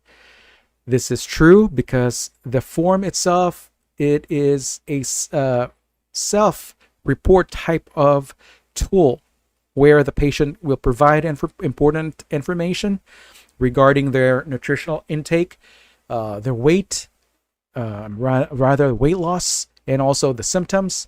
Letter C is another correct option here because the PG-SGA short form is specifically designated to identify the nutritional risk and deficiencies.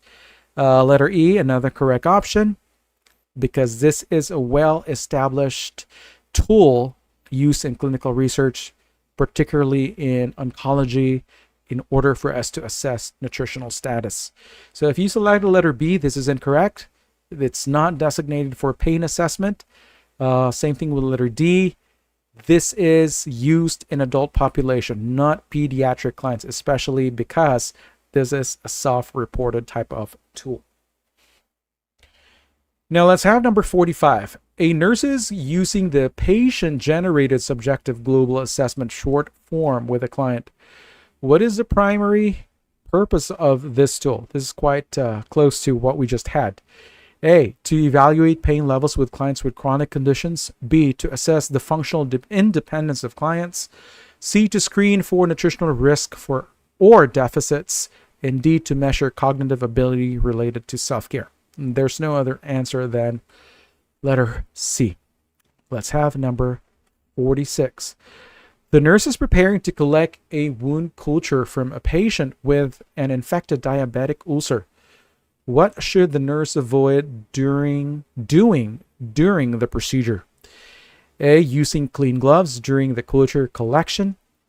B, cleansing the wound with sterile saline. C, applying pressure to the wound bed while rotating the swab. And D, using hydrogen peroxide to clean the wound. Your answer should be letter D, because the hydrogen peroxide is not recommended for cleansing wounds before culture collection because it can damage healthy tissue and also it will disrupt the healing process. Aside from that, it could affect the accuracy of the sample by introducing contaminants or causing destruction of microorganisms that need to be cultured. If you selected letter A, this is an appropriate action. Same thing with letter B and letter C. 47. A nurse is teaching a new graduate about collecting a wound culture. Which action, if performed by the graduate, would require correction? A, the graduate rotates the swab with 1 centimeter squared area of the wound bed. B, the graduate irrigates the wound with sterile saline before obtaining the sample. C, the graduate collects the culture from an area of old drainage. And D, the graduate performs hand hygiene and dons clean gloves before the procedure. Well, the correct answer here is letter C. Collecting from old drainage is incorrect because it does not represent the current microorganisms in the wound bed. And this also can compromise the accuracy of the culture and would require correction. Let's have number 48. The nurse plans to collect a wound culture from a patient with a deep pressure ulcer. Which statement demonstrates the nurse's understanding of the procedure? A, I will first disinfect the wound with alcohol to ensure sterility. B, I will use clean gloves and cleanse the wound with sterile saline before collecting the sample. C, I will apply sterile dressing after collecting the culture. D, I will collect the culture from the wound edges for better accuracy. The answer is letter B. This is the proper way of collection because cleansing the wound with sterile saline can remove the surface contaminants, and this can ensure the sample reflects the true microbial environment, and using clean gloves prevent cross-contamination. If you selected letter A, this is incorrect because disinfectants such as the alcohol can alter the wound environment. It will also kill viable pathogens and it will make the culture unreliable. And so this step is not part of the wound culture protocol. Letter C is also incorrect because this is actually not the priority step that demonstrate understanding of proper culture technique. Okay. Letter D is also incorrect. I will collect the culture from the wound edges for better accuracy. This is inappropriate because it may include contaminants and it will not represent the pathogens present in the wound bed.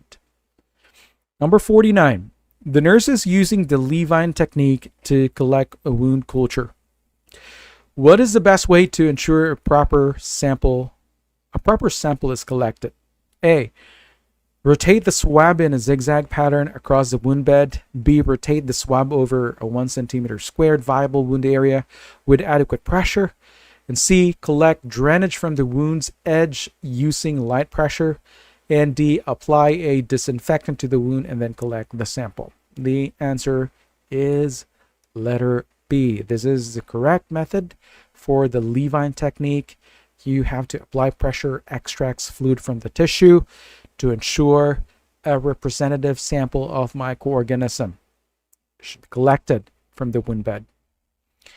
If you selected letter A, the zigzag technique spreads the swab over a larger area, and it also can introduce contaminants from the wound edges, which do not accurately represent the wound bed's pathogens.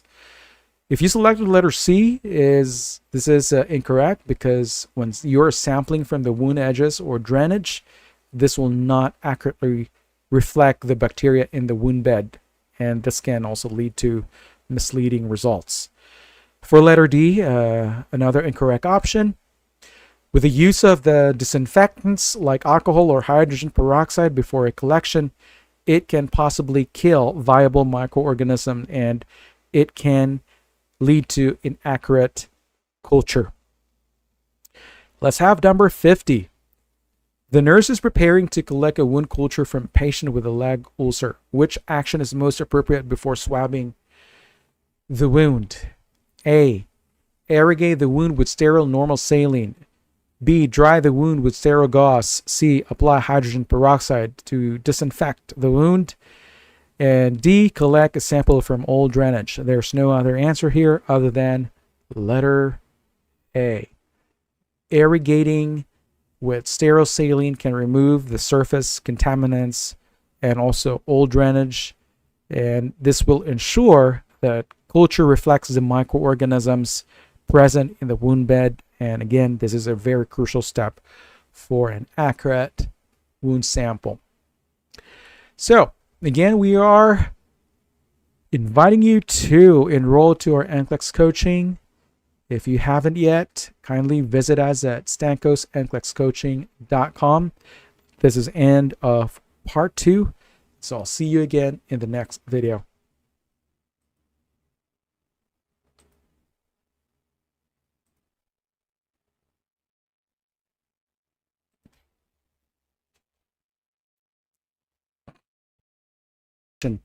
A pediatric client receiving vancomycin develops redness, swelling, and pain at the IV site. What should be the nurse's immediate action? A. Stop the infusion and remove the catheter, IV catheter. B. Slow the infusion rate and apply warm compresses. C. Document the findings and reassess in 30 minutes. D. Administer diphenhydramine Benadryl for an allergic reaction. The answer here is letter A. The redness, swelling, and pain at the IV site basically indicates that there is already infiltration or phlebitis, so you got to stop the infusion and remove the catheter to prevent further damage to the tissue. And so this is to ensure that the medication or the IV fluid does not cause further irritation or necrosis. If you selected letter B, C, D, those are incorrect options. If you're just slowing down the infusion rate and applying warm compresses, this is not addressing the root cause of the problem. This could allow more fluid and retention of medication that has leaked into the surrounding tissue, which can further exacerbate the issue. Now, if you select the letter C, document the findings and reassess in 30 minutes, this is basically delaying their action, and it puts the client at risk for further complications. If you select the letter D, this is incorrect because the description of the manifestations here are not consistent with allergic reactions. These are signs of infiltration or phlebitis. And so there is no evidence that there is a sign of allergic reaction. So you got to discard this option. Now, think about that. The question is asking for immediate action, which basically focuses on what can resolve the underlying issue. So you got to eliminate those options. C, which can delay the care, and also letter D, which is intended for another problem. Alrighty, let's have number 52. Which of the following are correct nursing interventions for a pediatric client receiving intravenous vancomycin? Select all that apply. A, administer the medication for at least 60 minutes. B, check for signs of Redman syndrome during infusion. C, use a small gauge IV catheter to minimize irritation. D, monitor serum vancomycin levels to ensure therapeutic range. E, administer the medication via IM injection to reduce phlebitis risk.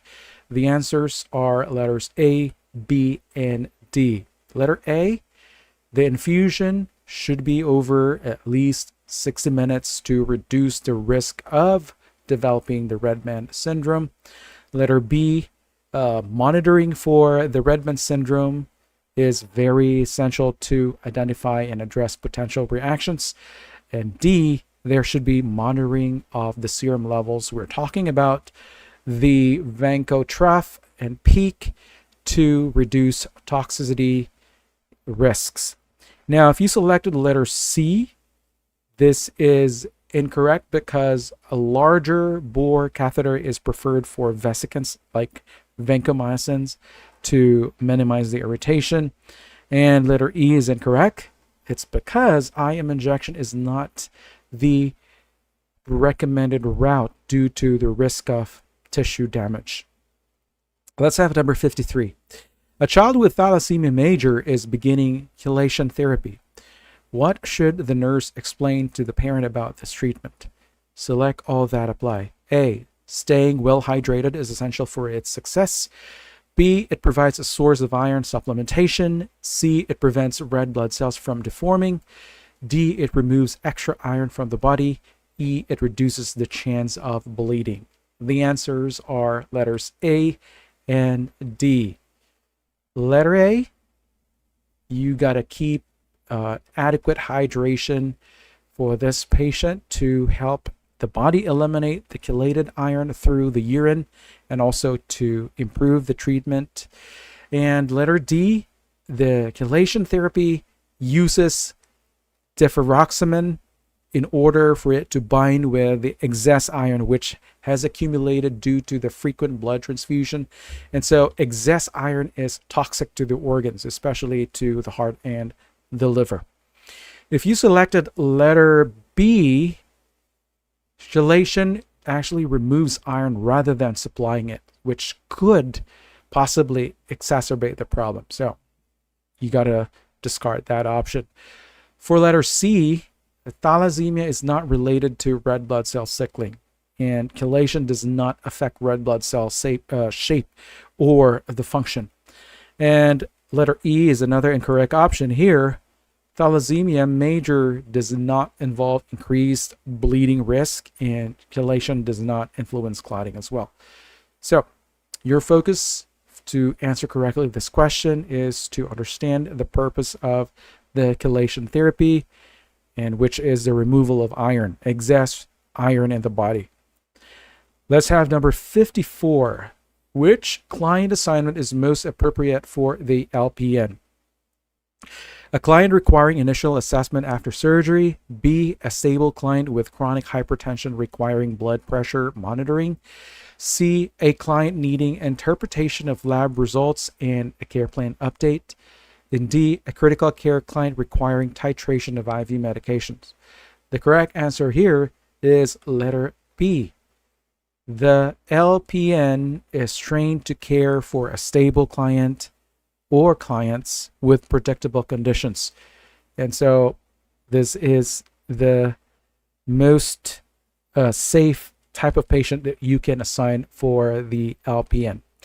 Letter A is incorrect because this requires initial assessment, which is going to require critical thinking and decision making, which is going to require, or which is under the scope of the RN responsibility.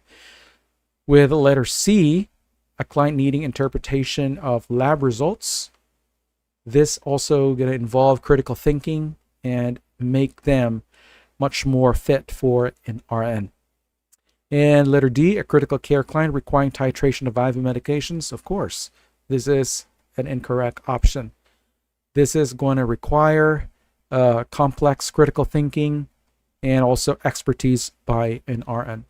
So for you to correctly answer this question, you have to look for stability and predictability in the client condition in order for you to appropriately delegate a patient to an LPN. So you have to eliminate those options involving initial assessment, planning, or care of unstable clients. Okay, let's have number 55. A school-age child with cancer is struggling with body image changes like hair loss and facial swelling. Which interventions are most appropriate? Select all that apply. A, highlight the benefits of their cancer treatment. B, encourage them to interact only with other children undergoing cancer treatment. C, distract the child to avoid discussing appearance changes. And D, help the client find a supportive friend who understands their situation. E, suggest wearing a wig similar to their hairstyle. The answers should be letters D and E. Letter D, a support from a friend who has experienced similar challenges can provide them emotional comfort and also validation. And letter E, wigs can also restore a sense of normalcy and also can improve self-esteem, which can help the children to cope with their hair loss. Now, if you selected letter A, this is incorrect. We know that understanding of the treatment benefits is important, but it doesn't directly address body image concerns. Especially that's what we are actually being worried in this scenario. And for letter B, restricting the interactions can lead to the isolation and it can limit social development. For letter C, distracting the child to avoid discussing appearance changes. This will prevent the child from processing their emotions and also developing coping mechanism. And so for you to correctly answer this question, you have to select those interventions that directly support self-esteem and emotional expression and avoid those options that focus solely on treatment or limit social interactions. Let's have number 56. A parent of a child in leukemia remission reports recent exposure to chickenpox. What advice should the nurse provide? Select all that apply. A, chickenpox lesions might appear 14 to 21 days after exposure. B, isolate the child immediately for 2 weeks. C, the child needs varicella immune globulin within 96 hours of exposure. D, the child is no longer immune to chickenpox after chemotherapy, even with prior vaccination. And D, monitor the child's temperature regularly and report if it exceeds 101 degrees Fahrenheit or 38.3 degrees Celsius. The answers are letters C and D. Let me go back to that question. All right, number 56. So again, the options that are supposed to be correct here are letters C and D because administering the varicella zoster immune globulin promptly can prevent or it will mitigate chickenpox in immunocompromised children. D, it's because the immunocompromised children lose immunity after chemotherapy and it's going to make them vulnerable to infections like chickenpox. Why is letter A incorrect? Well, lesions may not develop if immune globulin is given in time. Same thing with letter B. This is incorrect because isolation is not immediately required. The immune prophylaxis is the first step. Now, letter E, another incorrect option here. We know that fever monitoring is important, but the priority is preventing chickenpox development.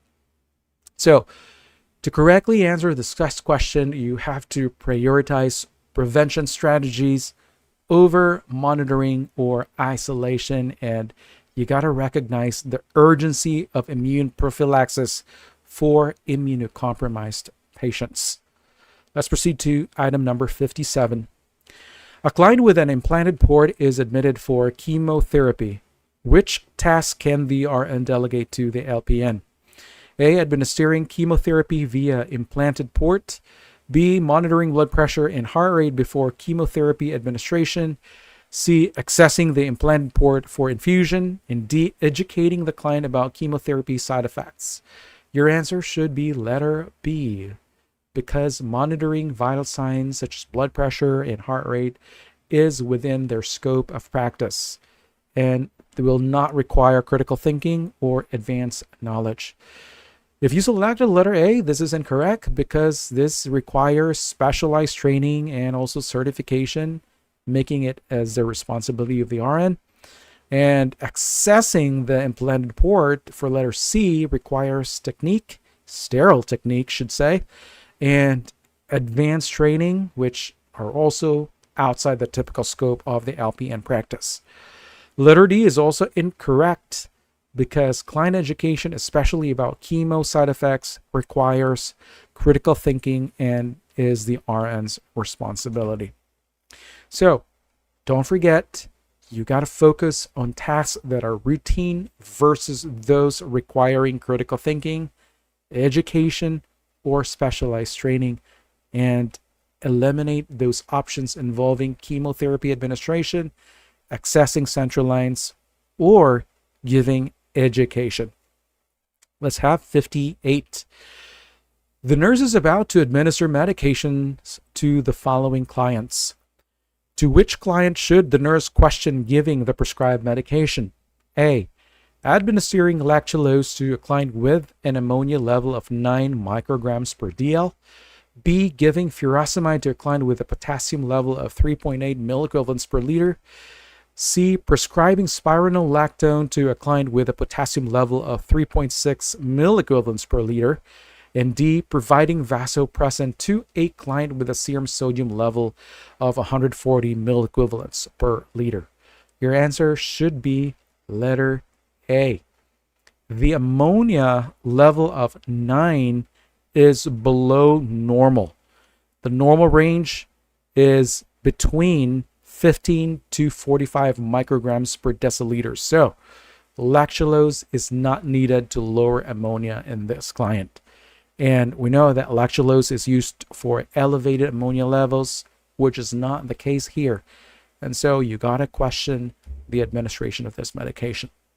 If you selected letter B, giving furosemide to a client with a potassium level of 3.8 milliequivalents per liter, the potassium level here is within the normal range, and you can safely administer the furosemide or Lasix without the risk of hypokalemia. It doesn't mean that you're not going to monitor the potassium level after the administration. You still have to, but within this case, with that level, there's no reason for you to question this one.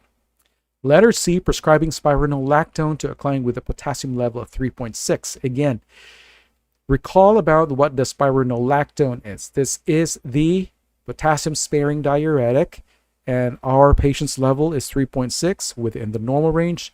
There's no question to hold giving this medication.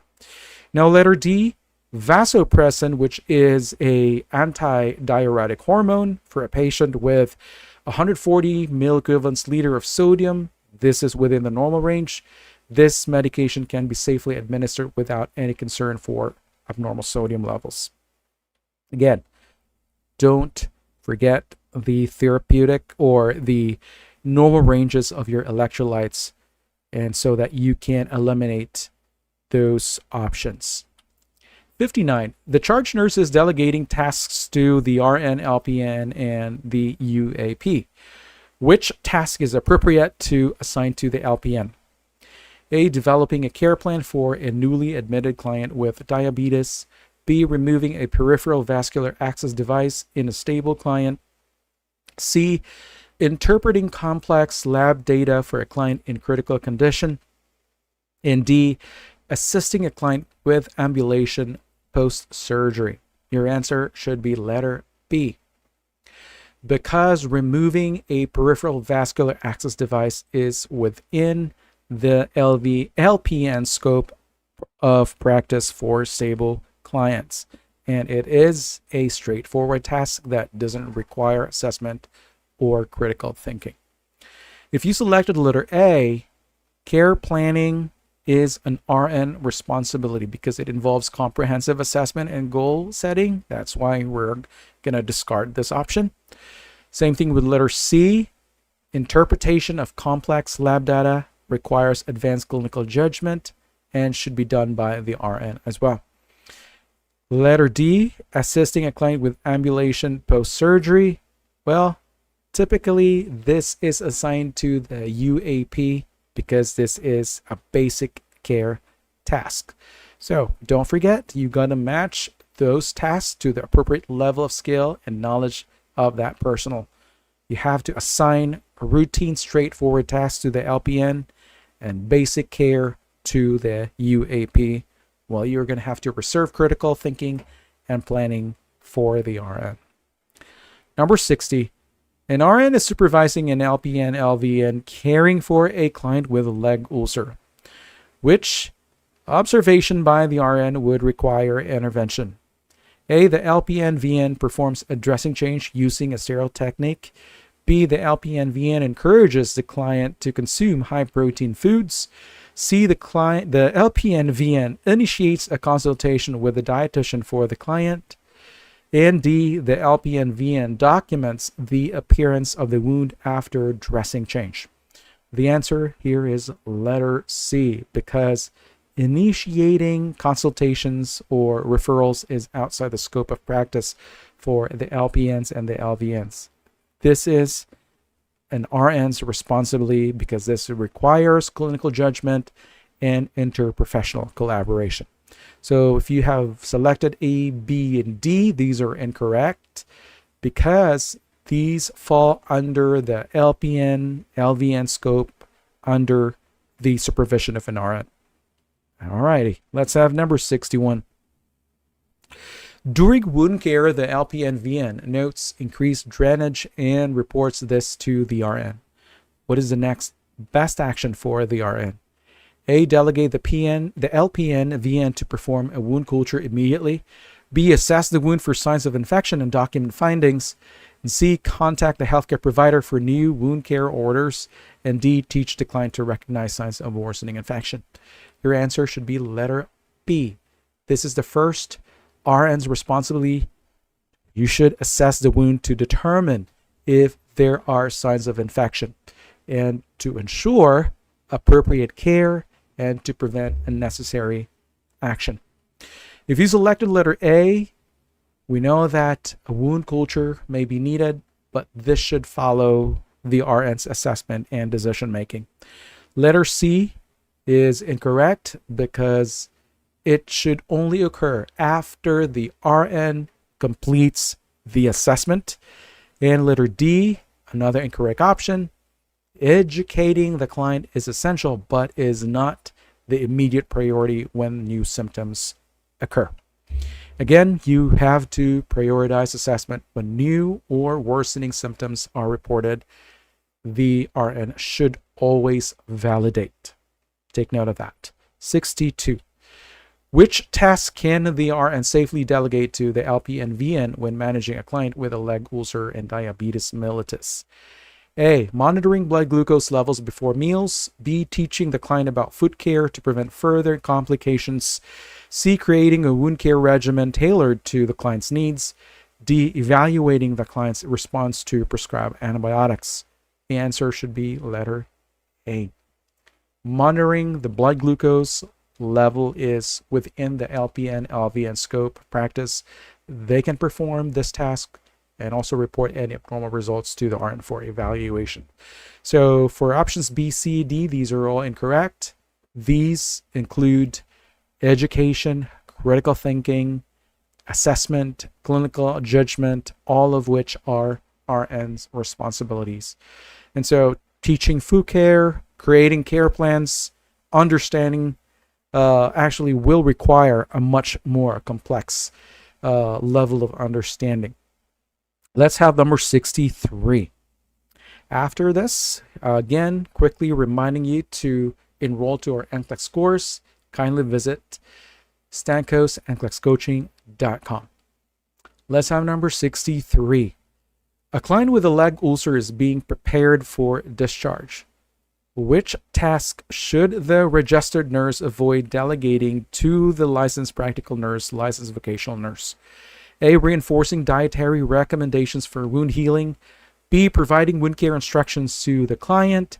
C. Initiating a referral to a wound care specialist. And D. Collecting wound drainage for lab testing. Your answer should be letter C. Initiating referrals is a task that requires critical thinking and clinical decision making, which falls under the scope of RN's practice. And this also will involve evaluation of the client's condition holistically and also collaboration with the other members of the healthcare team. If you selected letter A, letter B, and D, these are all incorrect. For letter A, reinforcing dietary recommendation is something that is doable by an LP and LVN. They are capable for this after the RN has provided the initial education. And for letter B, providing wound care instructions to the client, while the LPN can reinforce prior wound care instructions, the RN is responsible for providing initial education and planning the teaching. If you selected letter D, collecting wound drainage for lab testing, this is also incorrect. This is a task that LPNs, VNs are trained to perform as part of their scope as well. All right, so when you are delegating, especially that it involves prioritization, requiring critical thinking, initial assessments, or planning, these are RN's responsibilities. So you have to look for those tasks that the LPN, the LVN can reinforce or implement based on the RN's initial guidance. Let's have number 64. The RN and LPN are caring for a client with a chronic wound. Which task is most appropriate for the RN to delegate to the LPN LVN? A. Develop a care plan to address the client's wound healing needs. B. Assess the wound for signs of infection during dressing changes. C. Obtain a wound culture during the scheduled dressing change. And D. Educate the client on proper wound care at home. The answer should be letter C. The LPNs, LVNs are qualified to perform this task, and these are procedural type of task, and this is going to be under their scope of practice, under, of course, the RN supervision. So if you selected A, B, D, these are incorrect options. If you selected letter A, developing a care plan, this is going to involve critical thinking, assessment. This is going to fall under an RN's role. B, assessing the wound for signs of infection during dressing changes. This requires nursing judgment, which cannot be delegated to the LPNs. And letter D, educating the client on proper wound care at home. Initial education requires teaching skills and also evaluation of understanding. Again, this is going to require an RN skill. That's how number 65. What action should the nurse take first for a client showing signs of post-extubation stridor? A. Call the rapid response team. B. Administer prescribed corticosteroids or epinephrine. C. Check the client's oxygen saturation. D. Apply a non-rebreather mask for oxygen delivery. Your answer here should be letter A, because post-extubation stridor indicates potential airway obstruction, which quickly become life-threatening. And so the rapid response team is going to ensure immediate access to advanced airway management. We know that oxygen delivery and medications may help, but summoning the RRT can address the urgency of that situation by involving this multidisciplinary team. And so if you selected letter B, administer prescribed corticosteroids or epinephrine, this is helpful, right? to reduce the swelling, but this should follow the primary step of activating the rapid response team. How about letter C? Check the client's oxygen saturation. Why is this not the answer? This is an important step, but this is an assessment step and not the immediate intervention needed for airway response. So take note of that. Letter D is also incorrect. Oxygen alone does not resolve the underlying obstruction. So this is going to make this as a secondary option. So when you're going to encounter this type of question, look for an action that directly addresses life-threatening emergencies. You got to involve the rapid response team. 66. A client with COPD is prescribed methylprednisolone IV push. Which lab results require the nurse to intervene? Select all that apply. A, white blood cell count of 15,000, hemoglobin level of 13 grams per dl, and hematocrit of 39%. C, blood glucose level of 238 milligrams per dl. D, creatinine level of 1.2 milligrams per deciliter. And E, potassium level of 3.9 milliequivalents per liter. The answers should be letters A and C. Because A, steroids such as this methylprednisolone can mask the infection. And so with this elevated white blood cell count, it suggests that there's presence of infection, which may be overlooked if not properly addressed due to the steroids effect. For letter C, the methylprednisolone can also increase the blood glucose level. Again, that says hyperglycemia. That's 238 milligrams per dl. This requires intervention, and there's a potential that you are going to have to adjust the administration of insulin according to the scale, or possibly other medications as prescribed. So the incorrect options here are options B, D, and E. Letter B, hemoglobin level of 13 and hematocrit of 39. These are within the normal ranges and do not indicate a need for immediate intervention. And this is not going to be the priority for you to monitor, especially in steroid therapy. If you selected letter D, creatinine level of 1.2, this is also within the normal limits. There's no immediate concern regarding renal function here. And potassium level of 3.9, another value that is within the normal limits, supposedly at 3.5 to 5.0 milliequivalents per liter. The potassium level is, again, within the normal range, so no concern here.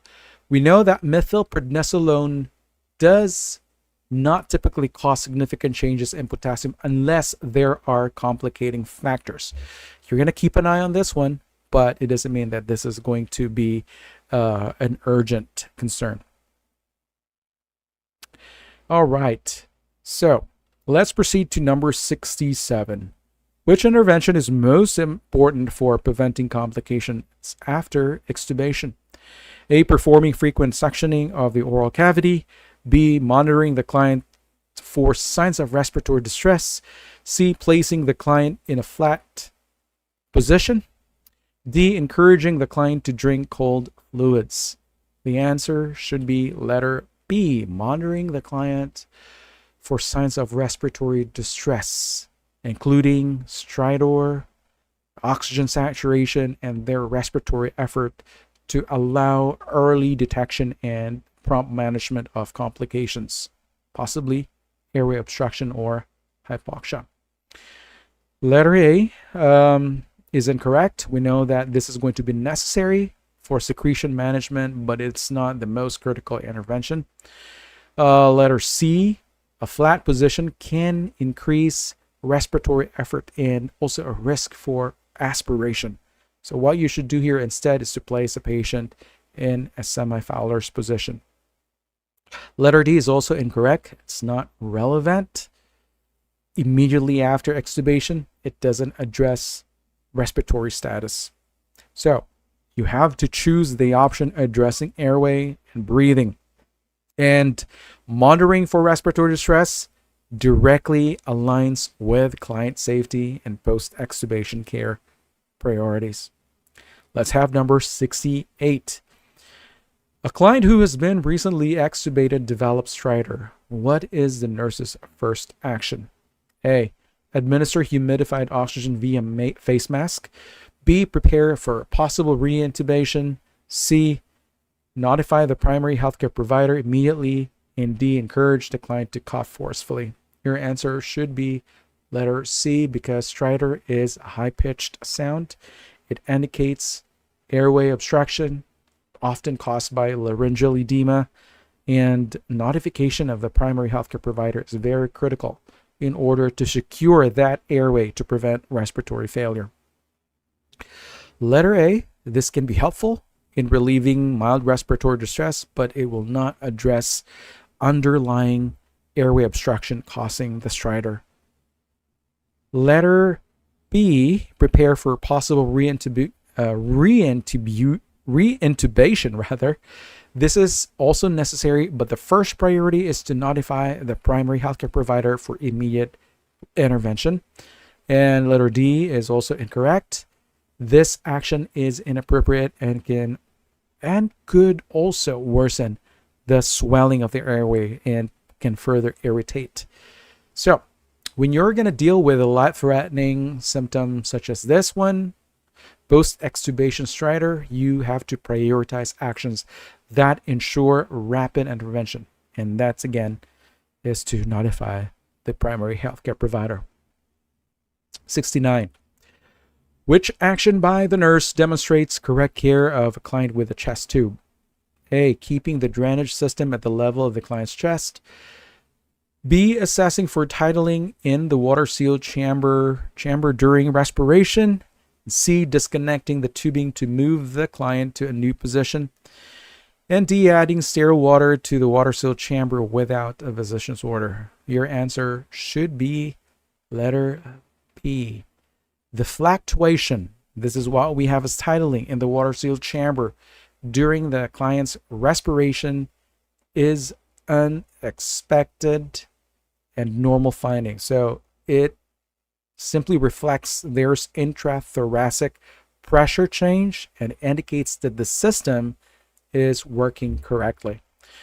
Letter A is incorrect because the drainage system should always remain below the chest level to allow gravity drainage to prevent backflow. Letter C is also incorrect because disconnecting the tubing breaks the closed system and also will place the patient at risk for pneumothorax or infection. Same thing with letter D. This is incorrect. Adding water may be necessary, but it must follow physician orders or institutional protocol. So this is going to make it incorrect. Number 70. The nurse is reviewing chest tube care with a group of nursing students. Which statement by a student requires correction? A. Fluctuation of water in the water-sealed chamber is a normal finding. B. Continuous bubbling in the water-sealed chamber indicates an air leak. And C. I will clamp the chest tube if fluctuation stops suddenly. And D. I will monitor for any signs of subcutaneous emphysema near the chest tube site. The answer should be letter C. Clamping the chest tube is not appropriate unless specifically ordered or during certain procedures. So, sudden cessation of the fluctuation should prompt an assessment for a possible obstruction, maybe kink, or maybe long expansion, not clamping. Okay. So if you select the letter A, this is one of the incorrect options. The fluctuation or titling indicates that the chest tube is functioning properly. So it basically reflects changes in the intrathoracic pressure. Letter B is also not the option that we should be selecting because continuous bubbling is abnormal, and also it signals an air leak which requires prompt intervention. And for letter D, monitoring for the subcutaneous emphysema is essential, nursing responsibly to detect complications. So for you to correctly select the option here, you have to identify the actions that are unsafe or something that may have deviated from the standard practice. And so clamping the chest tube without any specific instruction is contraindicated and immediately signals an incorrect option. 71. Which of the following is a priority assessment for a nurse caring for a client with a chest tube? A. Checking for dependent loops in the tubing. B. Ensuring the client uses incentive spirometry every hour. C. Confirming the presence of intermittent bubbling in the water-sealed chamber. And D. Verifying the chest tube is clamped securely. Your answer should be letter A. The dependent loops can obstruct chest tube drainage. It can lead to fluid buildup. It can impair lung re-expansion and will also increase infection risk. And so this will require regular assessment to ensure there's effective drainage and also to minimize any complication. Letter B is incorrect. The use of the incentive spirometer will also help prevent the atelectasis, but it will not address the immediate chest tube concerns. So this is going to be a secondary priority rather than checking the tubing. Letter C is also incorrect because intermittent bubbling is a normal finding, but assessing the tubing for any dependent loops directly addresses issues that could compromise the drainage. Now, letter D, another incorrect option here. Chest tubes are typically not clamped except during specific procedures or maybe an emergency. And we know that unnecessary clamping can increase the risk of tension pneumothorax. So you have to prioritize direct client safety and system function. And again, dependent loops directly impact drainage, and it's going to make it the most critical assessment. Let's have number 72. The nurse observes continuous bubbling in the water-sealed chamber of a chest tube system. What does this indicate? A. The client is breathing normally. B. The chest tube system has an air leak. C. The lung has fully re-expanded. And D. There is excessive water in the chamber. The answer is letter B. Continuous bubbling in the water-sealed chamber indicates an air leak, and this requires prompt investigation and intervention to identify the source and also to prevent further complication. If you selected letter A, client is breathing normally, does not cause continuous bubbling in the water-sealed chamber. If you selected letter C, another incorrect option, the full lung expansion would stop the fluctuation. It does not cause continuous bubbling. If you selected letter D, it's also incorrect because excessive water would not produce continuous bubbling. It would affect drainage instead. Let's have number 73. A nurse is monitoring a client with a chest tube connected to a closed drainage system. The water in the water-sealed chamber suddenly stops fluctuating. Take note of the keywords here. What is the most appropriate initial action by the nurse? A. Reposition the client to assess for kinks in the tubing. B. Notify the physician immediately. C. Increase the suction to the system. And D. Clamp the chest tube until fluctuation resumes. The answer is the letter A. A sudden cessation of the fluctuation in the water-sealed chamber can indicate there is a kink or possibly obstruction in the tubing, or maybe the pneumothorax has resolved. And the initial step here is to reposition the client and check for these issues. Now, if you selected letter B, this is incorrect. This is premature in this scenario. You should first assess the tubing and reposition the client. Letter C is another incorrect option because adjusting the suction does not address the underlying issue of a possible obstruction. Letter D, another incorrect option. Clamping the chest tube without resolving the underlying issue can lead to tension pneumothorax. So in this type of question, you got to remember the principle of assessing first before escalating care. You have to look for those answers that involve evaluating or assessing the problem before contacting the physician or taking invasive steps. And you have to eliminate extreme actions such as clamping or replacing the system unless the question specifies severe complications. 74. The nurse is caring for a client with a chest tube and notices fluctuation of water in the water-sealed chamber with the client's respirations. What is the nurse's best action? A. Clamp the chest tube to prevent air from entering the system. B. Document the findings and continue monitoring. And C. Notify the physician of a potential air leak. And D. Replace the drainage system immediately. The answer is letter B. The fluctuation in the water-sealed chamber during respiration is a normal finding. It indicates that the chest tube is functioning correctly. There is no immediate cause for concern, and the nurse should document the findings and continue monitoring the client.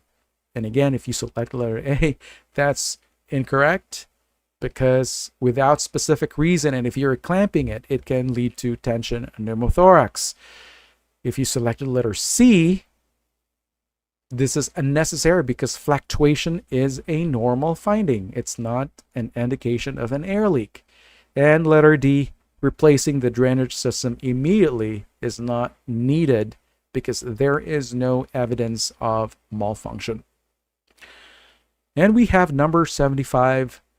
A client with a diagnosis of hypertension and a history of atrial fibrillation as prescribed metoprolol 5 mL IV, push to be administered immediately. What should the nurse do first? A. Assess the client's blood pressure and heart rate. B. Verify the medication dosage with a prescribing healthcare provider. And C. Check the client's medical history for allergies to beta blockers.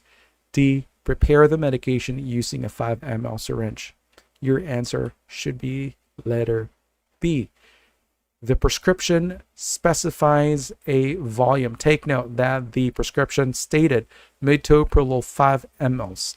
It's not specified, it has not specified that it's to be given in milligrams. So you need to verify this medication prescription to the primary healthcare provider to ensure the correct dose to be administered.